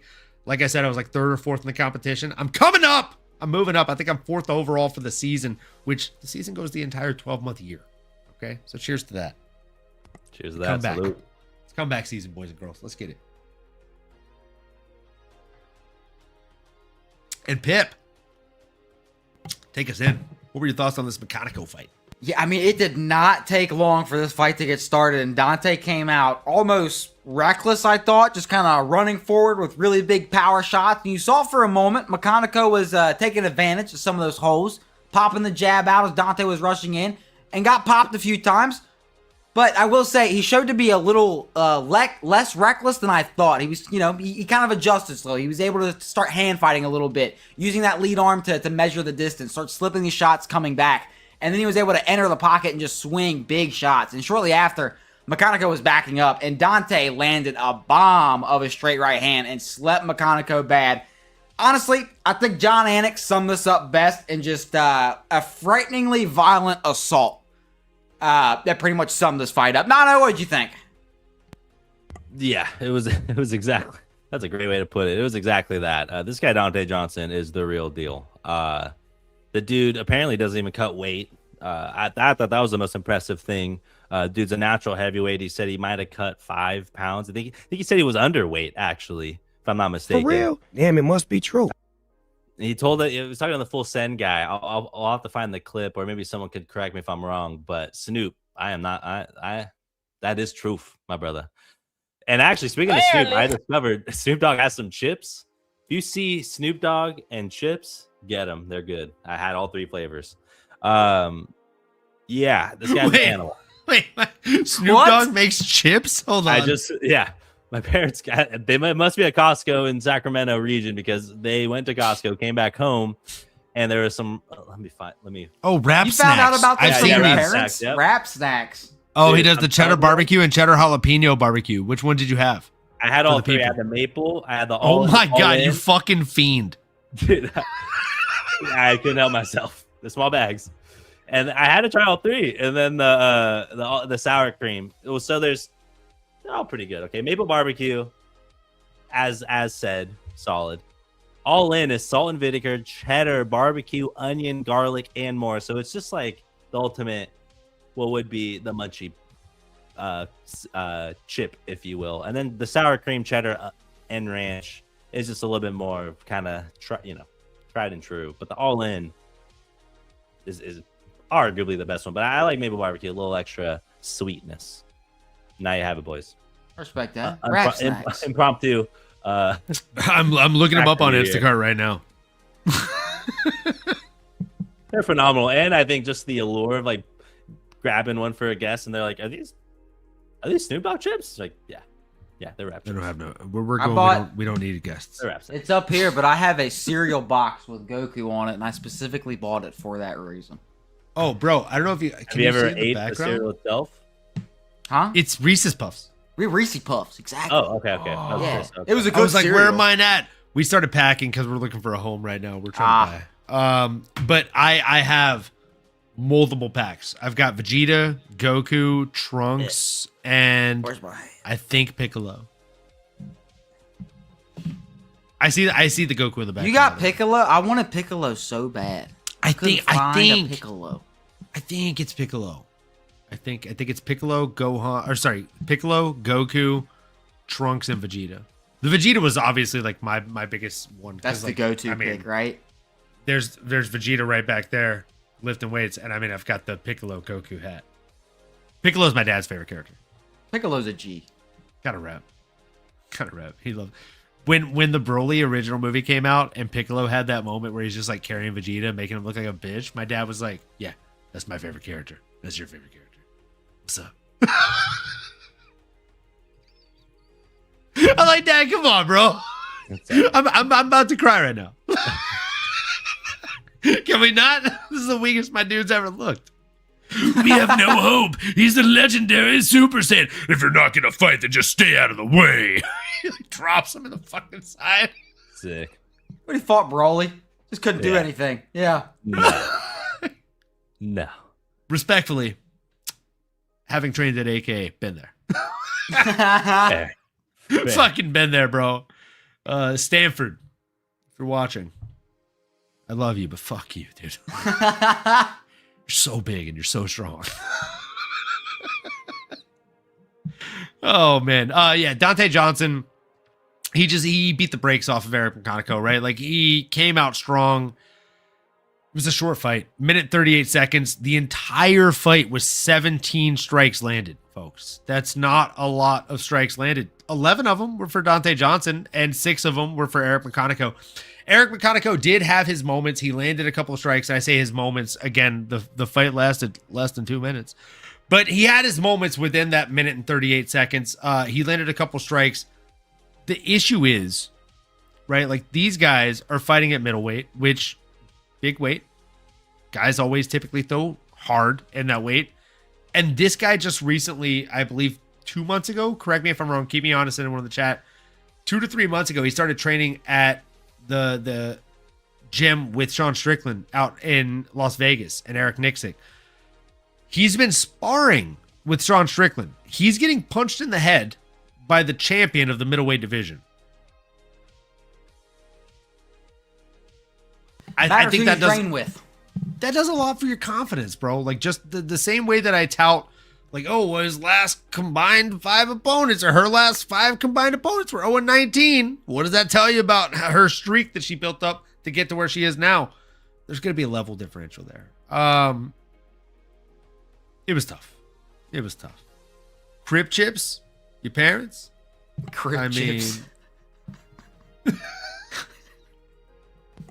Crib chips. That's tough. Pips single-handedly keep vanilla Coke in stores. The man has stock. I will admit I love vanilla Coke, but I don't typically buy it in the can. And I told Pip this post-show last week. I go to Sonic, I get a big Route 44, and on those nights, I don't always overdo it with the whiskey. When I have a Route 44 vanilla Coke to chase it with. I still need to try a Sonic Feels a Vanilla little bit Cola. easier. But I will say, if they sold Vanilla Coke, if you're listening, local Kroger's, if you get me a 6-pack bottle of Vanilla Cola, I will switch. But they don't sell that. They just have the cans. The bottle is better. Dude, you know what they need to do? I'm going to change your fucking life. Have you ever had Mexican Coke? That's not Enlighten racist. They call it that. Best. Yeah, No, and like, oh, you're just talking about the glass bottle Coke? Yes. Yes, I have. But it's so like it's bottled in Mexico, I believe. Yes, And that's why they call it that.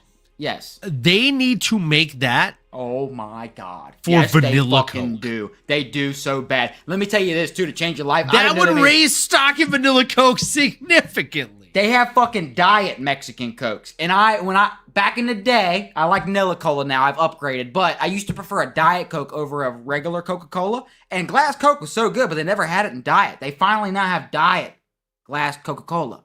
Get some of that shit. It'll change your life. If you're a diet fan, it'll change your life. I'm not a diet fan, but you know what? I will say, as far as diet colas go, Diet Dr. Pepper's the one, bro. Oh, it tastes that's the it right closest to there. the original. Got the lads on my way home from work. Leroy in the fucking house. Let's go, Leroy. Don't call him Leroy Jenkins because he won't get you killed. This motherfucker will get you fucking skilled, brother. Let's go. The man, the myth, the legend. Appreciate you being here. I've never had a shitter bet. Wait. I've never had a shittier bet than Eric McConaughey. You know, Icky. No doubt.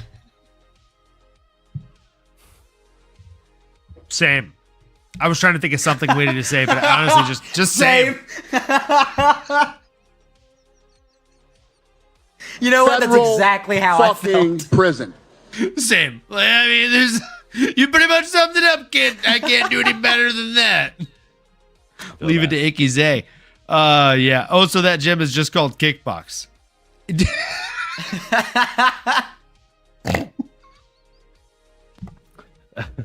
I had the same fucking realization, bro. I watched the Ian Garry video before the show, and I was like, all right, he's saying 1, 2, 3 in Portuguese. And then he yells, shoot, though. And the kid throws a kick, and he throws a kick. Wait a second. Hold on. Hold on.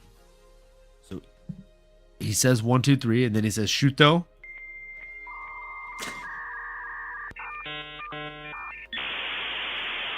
Fuck, I think shoot though means kick. I'm like 98% sure. And the gym is called Shoot the Box. Yeah, it's called Kickbox. Yeah, I also never knew that. So you know what, Ian Garry, hated your performance. Genuinely dislike your style, but thank you for teaching me that the Shoot the Box gym means Kickbox gym. That's crazy. Kickboxy gym. Donte cracking the ref was pretty funny. That was tough. I mean, he hit the fuck out of the ref, didn't he? That was, I mean, sheesh. Oh yeah, brutal. Hope he also got a bonus that night. You know what I'm saying? Nano, what do you think should be next for young Donte? Man, this is where it gets a little tricky. I mean, honestly, I think after a decisive win like that, I'd love to see him get a notable name, but I just don't know how high I want to necessarily throw him up there with the Wolves, if you will. But someone ranked 30th, like a Jacob Mamba Malkoon over there in the Australian, I think would be a good one. Just coming off a win over GM3.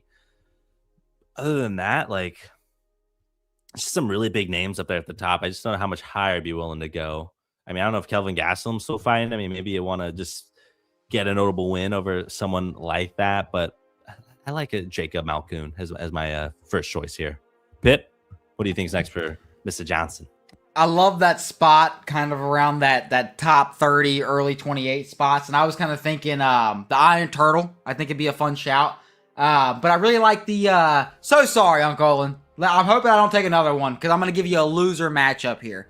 And that is the loser of Cam Ralston and Abus Magomedov. I think that could also be a fire shout. But Uncle Olin, who you got other than the Iron Turtle? I love you, kid. Obviously, I had the Iron Turtle. And when you said, I've got another matchup, hopefully I don't steal one of yours, is the loser of, I was like, this fucking asshole is about to just take everything I've been working for. But you didn't, and I appreciate that. I genuinely do. I'm coming for your ass, motherfucker. That's sorry. That's what that just reminded me of. It feels that way. It kind of does. It kind of does feel that way. No, I like the fight a lot between the Iron Turtle. Like that's the one that I really, really want. The one that I'd really like to have outside of that is, why is it not popping up now? It was Eben Shabazian's matchup. Hold on. Fucking Tapology is glitching out. Hold on. There we go. Bruno Ferreira versus Eben Shabazian. The loser of that. Oh, that's a good fight, actually. That's a really good fight. Thank you. Either or. Both names make a lot of sense. I put a little bit of work into these. Yeah, both names make a lot of sense, actually. Like Junior Park is the one that I obviously want. Like we're hive minding on that, so I think you can agree with me on that. But if Eben Shabazian drops one more, that's a perfect matchup. That's a perfect matchup. And if his opponent loses, I feel like trajectory-wise, like Bruno Ferreira, he's on 2. If he's on a 3-fight skid, you gotta fight the up-and-comer in Donte Johnson. Let's move into the next one. But before we do, let's jump into some of these fucking chats. We got This Is Drew in the fucking chat, folks. Oh my God. Gee, Drewski, what up, brother? This is why every time I say a last shot, I say a hopefully last shot. Because if Drew's in the chat, I mean, Drew, I know you're pouring up with me, big dog. Let's fucking get it. Cheers, folks. Like, comment, subscribe, smash the bell for notifications. Cheers. Hello. Let's get it.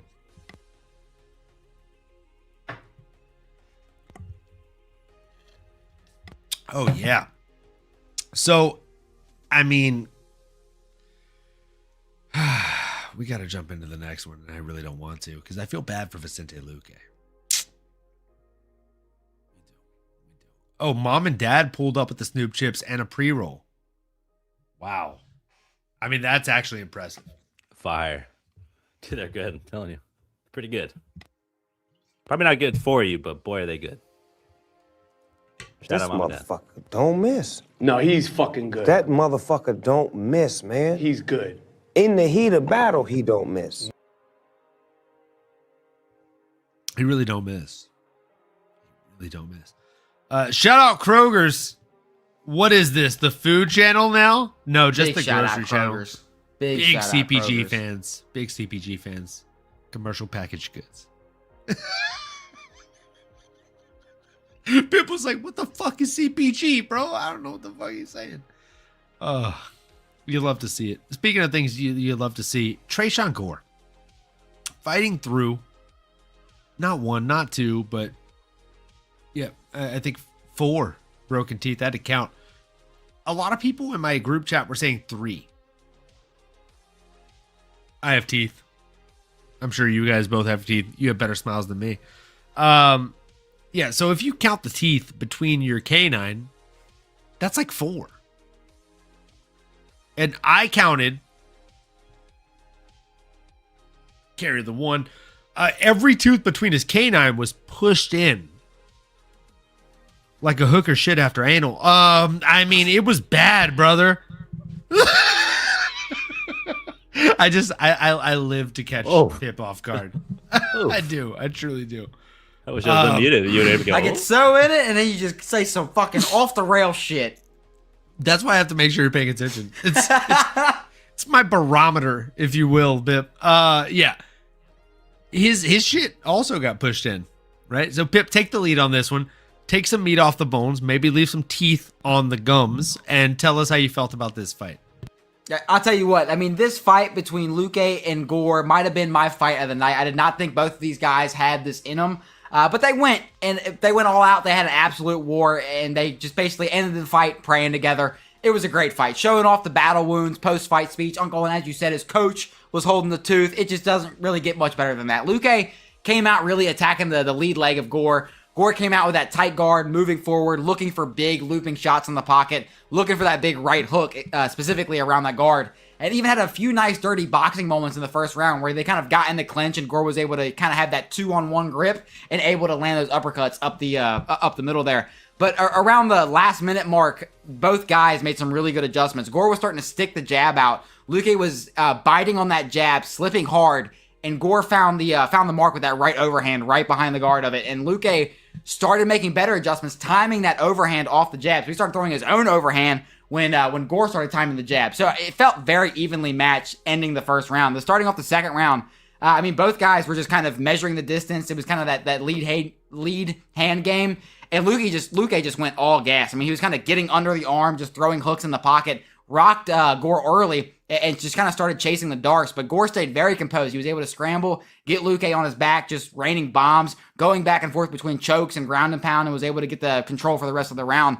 And the third round, definitely a lot more measured, but considering the last two rounds, understandable. Luque was starting to walk forward a little bit more. Gore was trying to find that right hand, that right straight, catching Luque coming in, and ultimately Gore was able to edge the round out with just, the harder and more frequent shots. But after rounds 1 and 2, it was definitely a grueling style of fight, and the flying knee is, I think, the actual shot that knocked out those 4 bottom teeth there. So get it fixed, Gore. I hope you come back with the better, looking like Rob Whittaker. Rob Whittaker had something very similar happen to him. He's doing pretty good. I think he'll be just fine. I think he did get a bonus off of it too. But Nano, what'd you think? Yeah, I thought that was absolutely savage that he lost his teeth in there. I don't know how he was able to stay cool, calm, collected. Obviously, adrenaline is a hell of a drug.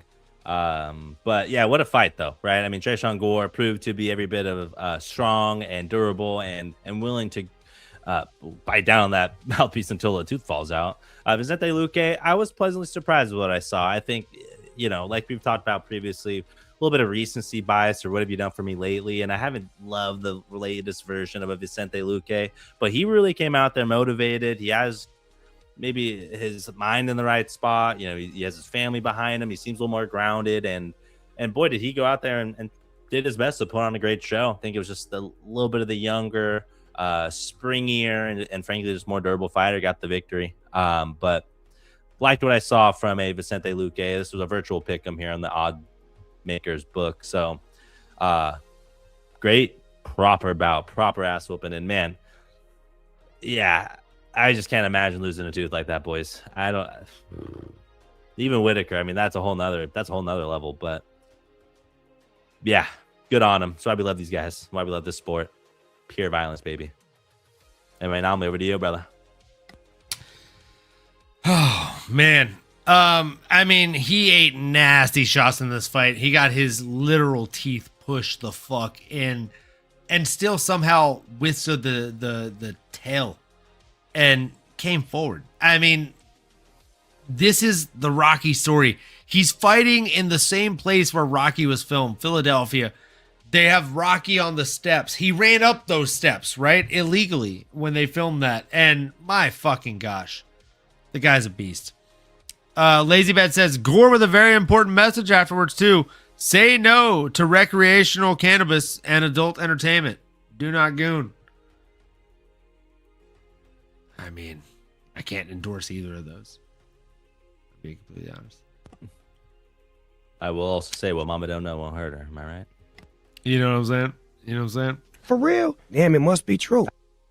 That's facts. That's facts, bro. That's facts. Before I open this next comment, though. News nugget of the night from LazyBad. We have Michael Chiesa will be making his UFC commentary debut at UFC Shanghai alongside Dominic Snooze and Brendan Fitzgerald. Dominic Snooze is such a great way to read his name. I just came up with that on the fly. That was beautiful. Thank you so much. I was like, Wow. oh, is anyone even going to catch it? You were reading that comment, and I was like, God, I don't like Dominic Cruz on the mic. But hey, Michael Chiesa and Brandon Fitzgerald, I'll take it. I'll take it all day. Dominic Cruz to MMA commentary, and I love Dominic Cruz. Drew, love you, brother. He's one of his favorite fighters. He wore a Dominic Cruz shirt. I wore a Marlon Chito Vera shirt the night they fought. You can tell how that went. Otherwise, it was a great night for us, both of us, not just me. But I will tell you, as far as like MMA commentary goes, Dominic Cruz is the Ben Stein to infomercials or TV ads. Clear Eyes is awesome. Wow. You know what I mean? He can tell you the fun facts all day, but it's just the way the delivery is just like, you know what this guy needs to do is he really needs to get his he doesn't want to close the guard here. What he's doing is he's sacrificing and holding himself in. He wants to butterfly out of this. He really wants to escape. And when he's really closing in with a triangle on the top or a closed clasped leg on the top, all he's doing is holding himself in, making himself susceptible to strikes from the top. Like, he just sounds so bored when he's talking about it, no matter how technical and advanced he sounds when he's speaking on it. I feel like even some of the shit though the fun facts that he does drop, sometimes I'm sitting here looking like, the fuck are you talking about? All right. Haters, says Leroy. Leroy, I'm going to come at you with this. I don't need you to defend all of his commentary. I just need you to defend one night of it. Okay? Conor McGregor versus Khabib Nurmagomedov. Defend the commentary. I'm not even going to tell you the context clues because you need to do some legwork after that comment, brother. Oh, the grappling's gonna fatigue him. He's talking to him. I wonder what Conor's saying. You know what? This guy on the far right just baited me into it. Joe literally responded to him and says, "No, I think that's Khabib talking to him, and he's not saying very nice things." Shout out, Joe. I'd imagine this was the face Joe was giving Dom that night. Come on. I wonder if Chiesa will be good on commentary. That's refreshing. I think he will be really good on commentary. Genuinely. F you, mate. The hardest hitting 145 for complimenting me on that shirt. He did. Jeremy Stevens. Facts. Jeremy. He did compliment him on that shirt. And that was at a different event. So he had that shirt before the event. Belongs to NPR. It's crazy. Come on. Long-standing PR, bro. Crazy work. Cruz, who famously said McGregor was gassing Khabib out in his face as Khabib was pummeling him. Yeah, he's gassing him out here. All right. My God. Tresean Gore obviously got his fucking face pushed in, but he also got another notch in the W column. Nano, I'm going to go to you first on this one. Who do you want to see Tresean fight next? Man. And kind of similar. I mean, there's a few middleweights we've already talked about that are coming off. Well, two other ones that are coming off victories here in the similar range as a Tresean Gore. I guess, like, I mean, man, how long does he have to wait for this mouth to get back together? I mean, if that's not more than, I don't know, maybe 4 to 6 months, or I don't know. To be honest, if it's sooner rather than later, I'm thinking someone like the Iron Turtle. Jung Young Park, he's a known commodity, hot commodity here in the division, sitting at the 26th spot, so just outside that top 15, but a notable and proper name, I think, if just the timing of Tresean Gore and his injury and everything makes sense. Pip, anyone top of mind for you in terms of next for toothless Tresean Gore? Yeah, I got two names. I mean, Shara Bullet, I think it'd be fun. And then my next one is Jared Cannonier, coming off 2 back-to-back losses. Gore is now on 2 back-to-back wins. I think we could run that fight, but Uncle Olin, what do you see next for Gore? Man, I like Oleksiejczuk, but I also like. I want to try and figure out how to script this. Like, I don't like it from a matchmaker standpoint, but I like it from a guys who get paid to be matchmaker standpoint, if that makes sense. Like, we constantly make jokes about how, like, June versus June. Loser has to change their name to Jillian. You know what I mean? Like, there's always these random weird matchups that it feels like they're getting bored with. I feel like Toothless versus Eyeless makes a lot of sense from that standpoint. And so they...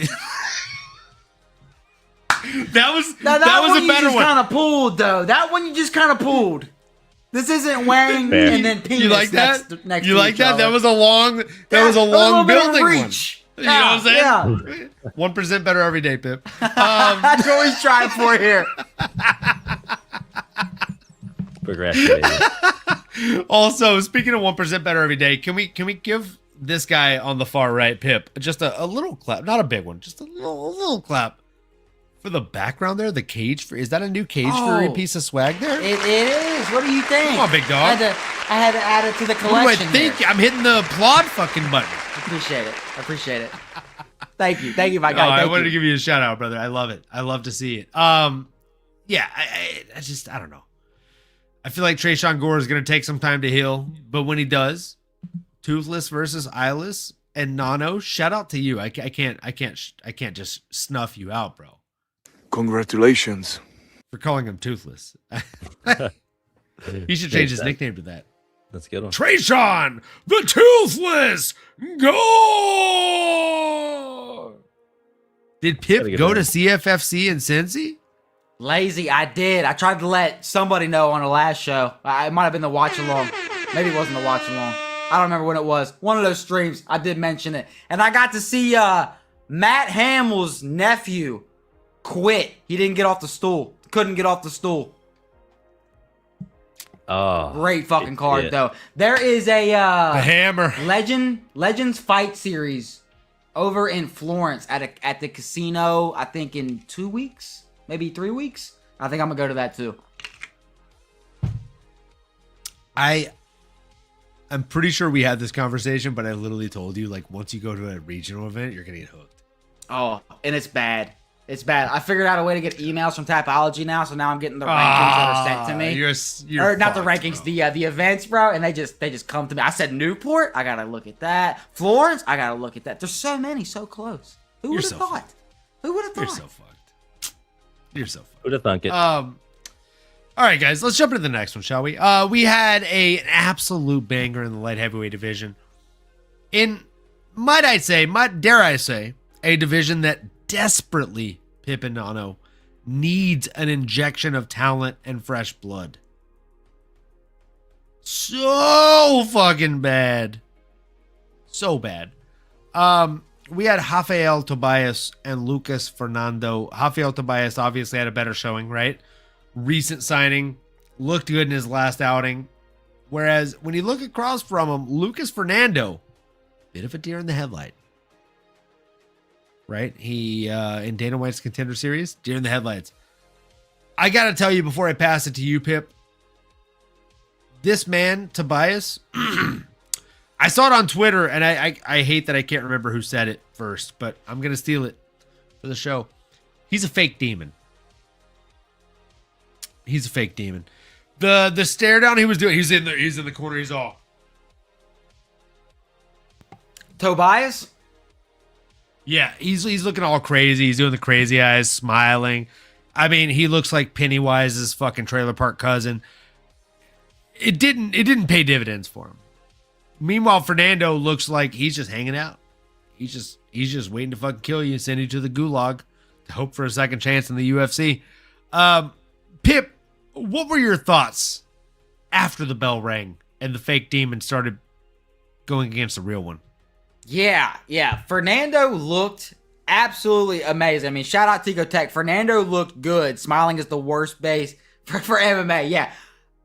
Fernando looked amazing, honestly. I mean, for his UFC debut, he was fast, technical, striking. I mean, call me crazy and kick me off the panel if you think I'm wrong, but I'm almost seeing some Alex Pereira, Adesanya type of vibes when they first entered, they made their UFC debut. The level of striking here was genuinely kind of crazy. I think that take might be a little crazy, but the diversity of strikes from spinning wheel kicks, elbows, knees up the middle, question mark kicks. His boxing was fucking fantastic. He was able to land slick pullback counters or push forward and rip hooks to the body and the head.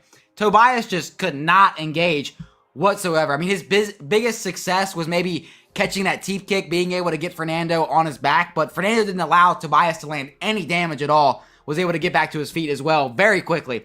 And with that being said, I do want to see Fernando work on slowing some things down, right? I feel like we saw him slip a couple times, multiple kicks, just kind of got a little overzealous, ended up slipping and just kind of could put him, it did put him in some bad positions, but a higher level grappler could definitely capitalize on that. But in the same breath, I have to say that I do appreciate someone always looking for the finish, especially when they are so far ahead on their feet. He didn't play it safe. He was looking for the big moments, trying to knock bro out. And Fernando just had such a heavy speed advantage, shut down every aspect of Tobias's game. It rushed in. Fernando was blasting 1-2s, knees in the middle. From range, he was getting the leg indented and getting blasted with teep kicks. And if Tobias got him down, he definitely couldn't hold him down. So the question asked is kind of which way do you really want to get knocked out here? And Tobias just kind of chose to rush in, ate a knee to the body. Second later, his body just kind of said, "Good job, champ. We're shutting down." And that's all it was. So Fernando really checked a lot of boxes for me. I was very impressed. But Nano, what did you think? Yeah, man. I mean, impressive as all hell. I love that the light heavyweight division has someone that we can look at with Definity and know that this guy's a dog, right? This guy went out and beat up what maybe on paper or as visuals would say looks like the tougher, more savage fighter. But Lucas just, I almost want to say, bring back an old reference here, little meat and potatoes, just jab, stick, move, hook, jab. I mean, it wasn't anything complex, wasn't anything out of the box, extraordinary. It was just really freaking good, really dialed in, and getting his opponent on the end of his punches. You could just see each one really starting to pay more and more dividends. And I mean, Tobias made it to the third round, but it just was really limping in there and needed a miracle to happen. He was getting it was a landslide up until that point, until the exclamation point finish there in the third. But Lucas is the dog. I just really like the meat and potato style. Didn't need to show too much. Didn't need to overdo anything. Did just enough to get the win in exciting fashion. What we love to see, and excited to see what's next for him. I mean, this division doesn't have a litany like some of these other ones, so he might be on a quick path to being somebody. But MMAnomaly, what do you think's next for this light heavyweight contender and Lucas Fernandez? Yeah, man. I mean, I think this was a great fight for him. I just think that it was a great showing. The body work really started to pay. I say this every single week, it feels like. I feel like a little bit of a broken record, boys. Stack pennies for a rainy day. He did exactly that. He started stacking pennies from the first minute, I believe, of round one. He really started stacking those up, and it ultimately paid off for him. It only took, 11 minutes and 10 seconds, right, for him to get it done. But those pennies that he started stacking 1 minute in really paid dividends for him. It's like investing in a really good penny stock, for that matter, folks. And that's exactly what he did. He cashed out when it mattered. He landed the solid shots, and he made his opponent just bottle up and gasp. It was tough. I genuinely think that Lucas Fernando is somebody that, and we've seen this happen before, right? There's a reason that the tale of Icarus exists in Greek mythology. Sometimes some people fly too close to the sun a little bit too fast, and their wings burn up and they crash back down. It's not very often that Icarus survives the fall and gets a chance to rebuild the wings and take a slower flight path. That's exactly what this guy's done. Like Lucas Fernando, I started it before I passed you guys the baton here. He had deer in the headlights in Dana White's Contender Series. He showed weaknesses. He showed fallacies. He has come back so much fucking further from that loss and shown that he's the guy. And unfortunately for everybody not named him that doesn't fight in 205, he is competing in the second shallowest UFC division in the world. They need an injection of talent. So with that, I think you can put him against anybody in the top fucking 15. And realistically, I'm not going to bat much of an eyelash. He's going to have a lot less of a hard time for me saying, oh, he's not ready, he's not deserving. Who the fuck is there? There's like, I think 52 of them. Like, come on. 52 of them, he's beat guys that are in the top 25. You got to give him somebody. So, Nano, I'll go with you here. Who do you want to see this guy fight next? Yeah, I do want to see him fight a notable name. Somebody that is also trending in the right direction. Somebody that is, like you said, maybe a fight or two away from being ranked and really like starting to make that climb. Maybe take that Josh Hokett blueprint, not necessarily all the colorfulness, but just a quick path to getting into a title contender status. What about a Jimmy Crute? I mean, I haven't seen him fight in 2026 yet. Not sure what's going on there, but he's coming off back-to-back submission wins. Again, notable name in the light heavyweight division. I mean, can you go higher than that? And would I argue it? No. But I like the namesake and someone in that range. Pip, what about you, brother? See, and I know it's a very shallow division, but he's definitely a guy that I do want to see built up a little bit more. He's only 29 years old. Just give him a little bit more time to blossom. I know he looks amazing already. So, I mean, even like a Junior Tafa, who's kind of a name doing terrible, he could absolutely run through him. Give him a little bit more experience in the UFC. He's only got one fight right now in the UFC. That was his debut. But, I mean, if you want to go higher, I mean, the Mountain Tiger, also off back-to-back losses right now. More of a striker's delight right there, too. And also another notable name, I think. I'm not mad at any of those names. I like Jimmy Crute a lot. I also like the Mountain Tiger a lot, 24 and 22 in the Tapology rankings. I want to see him get a little bit more of a push, if I'm being completely honest with you. I mean, you know what? I'll do you one better. I'll give you one below you guys' as two main ones I agree with and one above it. Because I had three names, I'll just give you the two. Below it, I like Billy, son of Susie, Elikana. And that's a fun fight because it tests his grappling a little bit more. It does. And it tests his well-roundedness. Like, he can strike too. Billy Elikana, he's got solid speed and power.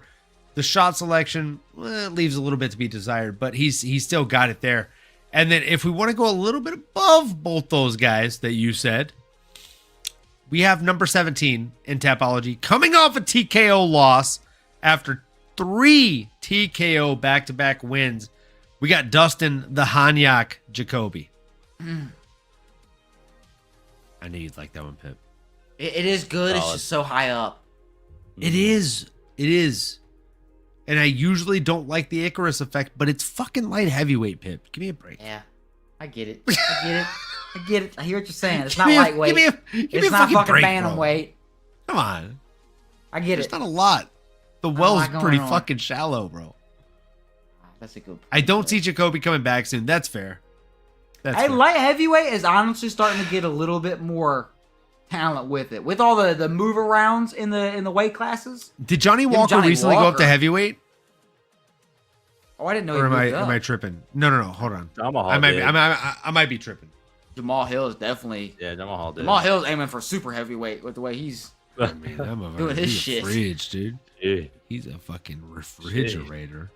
Oh no. His last fight was against Dom Reyes. Yeah. I mean, that makes sense. No. He had a canceled bout against Ante Delija at heavyweight. I'm not crazy. Johnny Walker right now is scheduled to fight Mark Parkin. Yeah, Mick Parkin Maca. Yeah. Fuck you guys. 3rd. He's a heavyweight. Making me feel fucking crazy. Fucking douchebags. I was like, am I fucking psycho? Bring back Roy Nelson for one more versus Jamal Hill. Oh my God, bro. Just doing it. I've never hated you and loved you so much at the same time. That's a fantastic comment. Lazy Bed. I can't ignore this one. Damn it, I forgot my line for Donte Johnson. Call him Uber Eats because he delivers. Oh shit. I mean, Like that, Lazy Bed. that man's a fucking dog. Come on.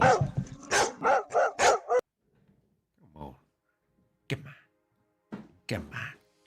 All right, let's go to the second to last fight of the night. We had Neil Magny versus Ramiz Ibrahimov. Man. We talked about this one on the show. I'm not going to do a shot because I said this. On the show. I'm not betting on this fight because Neil Magny could show up and do Neil Magny things. You know what? I'm gonna leave so much fucking meat on the bone because I'm just gonna simply say it was a fight. It happened on Saturday. It was 20-61 in total strikes. One guy was in a lot of danger at one moment, and then he won the fight. And ultimately, I'm gonna say 5 words to you.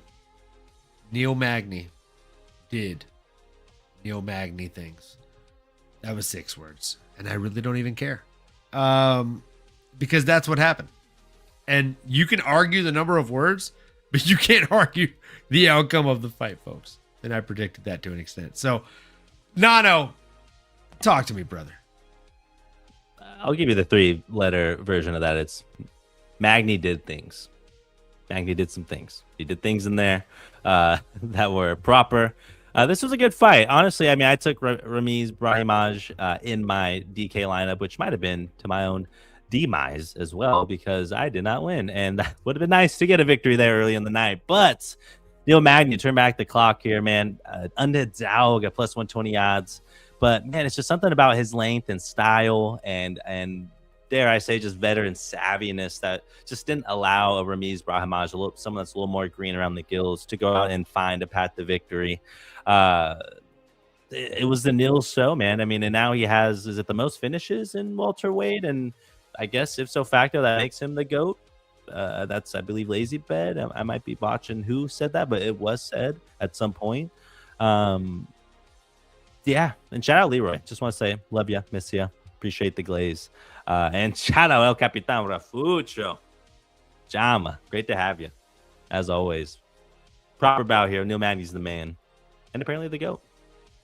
Pip, break it down for us, man. What'd you see? I mean, Neil Magny came out here on Saturday night and just showed why he is the real gatekeeper of the division. Comes back in round 2, gets the TKO finish, and starting the fight, Brahimaj was intent at just getting the fight to the ground, recreating some of that success that Ismailov had against Neil Magny. Chaining Magny against the cage, he was able to catch the kicks, grabbing the singles, and once he was able to get him there, he was really able to control Magny. He did have some nice scrambles in the start of the second, where we kind of saw, we really saw what Ion Cutelaba should have done against Sterling in that little weird exchange, where Brahimaj was looking for the single. Magny was kind of shifting his momentum around Brahimaj and put Magny on top, and Brahimaj was kind of just against the cage. Brahimaj didn't accept the position. He got his hands locked around the back of Magny, closing the space, and then broke the grip, posted with one hand to explode, and was able to reverse Magny back down. And in the same breath, Brahimaj was also wasting a lot of energy trying to pass the guard, while in hindsight, maybe should have tried to kind of soften the body a little bit, look for opening instead of forcing opportunities, because Magny was able to he kept looking for these opportunities. He seemed to be wasting a lot of energy from that. Brahimaj just kept getting back into full guard. He just never really got anywhere while still exploding to get somewhere. And Magny was closing the space, started looking for submissions. Magny ended up chasing the leg lock, was able to just put Brahimaj on his back. And you can see how fatigued Brahimaj was after that exchange. Just big, deep breaths, used everything he could to explode back on his feet. Magny smelt blood in the water and just hammer-fisted shots against the clinch to get the TKO. I mean, Magny at 39 years old is still a problem. He's got the cardio. His style is just more based off of technique than timing and speed. So I don't see him going anywhere. For the top 15, he's going to stay there for quite a while. He could easily do this up until he's 45. I couldn't agree harder with everything that Pip said here. The old veteran still has it, right? Magny uses length, his experience, and that grinding experience to pair. Realistically, the pace that he sets. He just grinds and wears down somebody like a Brahimaj and eventually finishes him with strikes in round 2. Brahimaj has the grappling threat, and he showed that he also has the striking threat too, but he can get a bit greedy in there. Magny got to going and got the pressure where Brahimaj just couldn't stand it. And the durability is always going to be there for my guy Brahimaj. Yeah, that's smirk, brother.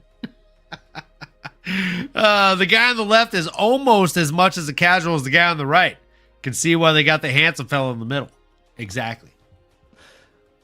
Well, fake it till you make it.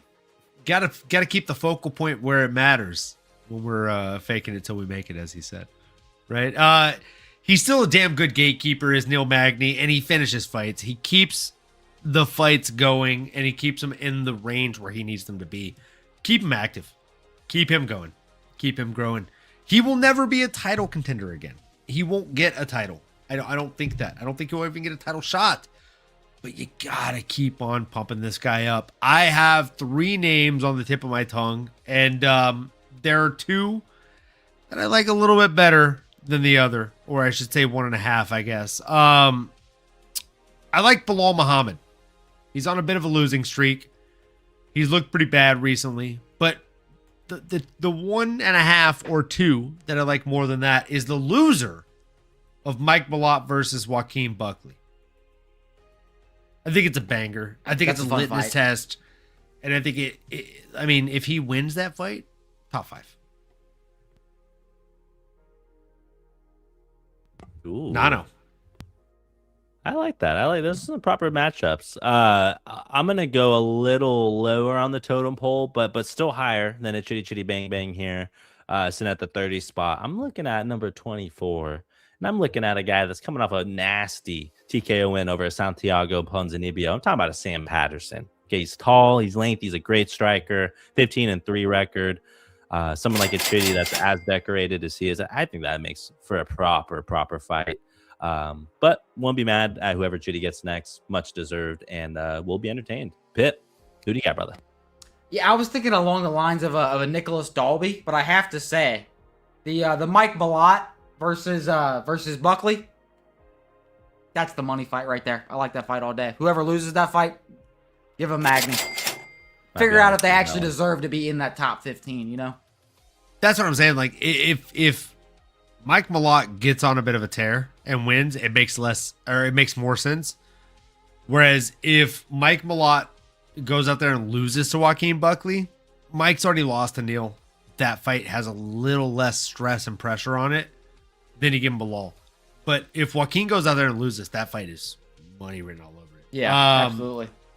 Did you guys hear about that one boxer that died a few days ago, Pritchard Cullen? Rest in peace. Yes, we did. We did. Thoughts and prayers to the family. Absolutely. One of the most blatant disregards of fighter health and safety that we've seen from a referee. If you look up the word resilience in the dictionary, it says just doing it. You'll find a picture of Neil Magny. Rangy agrees. That's good. And yeah, so do I. That's fucking good. That's good. He's right there next to resilience. Speaking of resilience, Jeremiah Wells, Miktabik oral bye. My fucking goodness. The parlay buster, as a lot are calling him. Miktabik oral bye went out there and did, everything right in the first 2 rounds. And then in the 3rd round, left a little bit to be desired. Philly, home, biggest underdog on the card, down 2 rounds, and then absolute magic. Oralby had controlled the wrestling and the top time for 2 rounds. Wells was getting ragdolled out there. Let's just call a spade a spade. And then in round 3, Wells kind of cracked him with a bit of a right hand there. Oralby shot in desperation, and Wells locked up a standing ninja choke, dragging him down, put the prospect to sleep. He was obviously asleep before the fucking ref stepped in to check the arm. It was bad. I was like, oh, you got to check this guy. He's dead. The building exploded. Performance of the night. Hometown hero and one of the biggest upsets of the year thus far. Wells is tough. He's a crafty veteran. Real finishing instincts. And the fact that after he won the fight, he literally said, I don't have much time left. Give me someone to the top 15 or I'm retiring. You know, a lot of times I hate a call out. But I've said it before on the show. I'll say it again. I love a logical call out. I love a good call out. I love a smart marketing call out. This guy is not young by any standard, is Jeremiah Wells. And he went out there and he put his dick on the table, for lack of better words. Right? He's 39 years of age. He's just outside of 40. He does not have much left in the tank. Give this man a top 15. Pip, talk to me, Goose. What are you thinking? I mean, comeback submission of the year indeed, at least so far. I mean, it was a rough start for Wells. He found moments early in the fight with blitzing hooks, but for the most part, stayed on the back foot and just got taken down repeatedly off the body kicks while moving backwards. And he just kind of decided to punch rather than defend the takedowns. 99% on Tapology. I will have to say, Wells made me fall in love with live betting because we got to the second round and I said Orobai is not able to submit Wells right now. I'm betting submission, and I got it plus 400. I locked it up live. Plus 400 on Wells. Sheesh. Started a, yeah. Apparently, I love live betting. We cashed pretty good when it came to the live betting, but Live betting, we did really good this week. We'll have to update the numbers after the show. there we go. There we go. But We yeah, made up for live. We made up for the show betting with the live betting. Perfect. This week. So, but once it got to the point where Wells got taken down, in the first 2 rounds, he was not getting back up. Orobai just showed that he was levels above him on the ground, flowing with Wells, letting him explode, roll out. Then Orobai would be right on his back, dragging him down again, landing ground and pound. And it was pretty much a rinse and repeat round in the second for Orobai. But once we got to the third, it was a perfect storm where Orobai was kind of leaving his arm extended after the jab, or just kind of dipping his head after a cross. And the same way Wells was able to land those hooks in the pocket in the previous way, and instead he was able to set up the takedown, and Orobai shot in for that single and left his neck completely exposed, and Wells was able to capitalize, sink in the ninja choke, and put Orobai to sleep. It was a nasty ninja choke, and he was out cold. I think Dixon said it best, if he's still in the chat, put Orobai's hype right in the McDonald's dumper. That's kind of what I think. Pre-fight, yes, he was big money. I think somebody cashed, somebody put like a $20,000 bet on him or something goofy like that. For Wells to get the submission. It was crazy odds. Crazy odds. But Nano, what'd you think of the fight? Yeah, I mean, it was crazy fight, crazy ending there, unprecedented, much deserving of the performance here for Jeremiah Wells. I don't know if he should get necessarily top 15 or after that, but because granted, he was losing the first 2 rounds, like let's call spade a spade. It wasn't necessarily a landslide dominant victory, and then you get the exclamation point. It was more of the close matchup. You get the Hail Mary in the last seconds of the match here, almost. Hail Mary wasn't indeed. a complete buzzer beater, but definitely more of the rather be lucky than good type scenario. But yeah, you got to give credit where it's due. He got the W over a heavy favorite, and I guess the logic, if you're Jeremiah Wells, is hey, I want to take the hype from the guy that you put me in there with arguably Make the Bag does what he does. Maybe he is potentially getting like someone like a D-Rod there at 15, but I just have a hard time making that matchup here for Jeremiah Wells. Maybe it's a top 15 eliminator with someone like a Nicholas Dalby, Loco Motivo, or a Jacoby Smith. Again, even a Sam Patterson. Like there's so many guys that are just sitting outside that top 15 that are equally deserving, that might even have a better resume even as well. Age aside, I love the call out. Like I love people shooting their shot. I just we've seen 40-year-old champions, so maybe it's one of those things where you just look at it as a year-long path. But he put himself in a good spot here. If he retires, then what a way to go out, I would say, if that's going to be the case. Shout out Leroy. Denying Wells a top 15er is a shit take. Now go back to the line by Felicia. And that later, y'all. The strive is spoken. I can be voted off the island. On that note, Pip, who you got? Yeah, if I have to say, I don't like the call out there, honestly, to say that I'm either going to retire or put me in the spot for a top 50. I just think it shows a bad mental where you're at, honestly. I just think the mentality's not there. We've seen 40-year-old champions, yes, but you know what they did to get the belt? They went on win streaks. They beat the fuck out of competition. They got finishes, exciting finishes. While this was an exciting finish, it could put you there. I don't really think it necessarily grants you a top 15. If we do have to go top 15, Edwards, not booked up on a 3-fight losing streak. I don't think he deserves that, though. I mean, I like where you're at with D-Rod. I think that makes a lot of sense. A guy for D-Rod to kind of build his footing back against maybe not the elite of the elite welterweight division in Jeremiah Wells, but Jeremiah Wells, if you want that top 15 shot, fucking prove it to me. Prove it to me. I think for top 15, we have 2 clear options. Shavkat Rakhmonov, coming off a very lengthy layover here with the knee injury, or Neil, the Haitian sensation. I think if we're going top 15, those two names make the most sense. If we're not going top 15, you give them somebody like a Jeff Hansa Steel Neal. Proper. And that's it, folks. That's the stream. We've gone over UFC 330. If you haven't done so yet, like, comment, subscribe, smash that bell for notifications so you know when we're live next time. And we really, truly appreciate you being here for this one. And as we say every show, moving forward, folks, if you haven't done so yet, please, just take a look at yourself and make sure that you're focusing on these two major components. We want you to make sure you're keeping on going and you're keeping on growing, folks. And we'll see you tomorrow. Let's go. You've been listening to the MMAnomaly Show. No filter.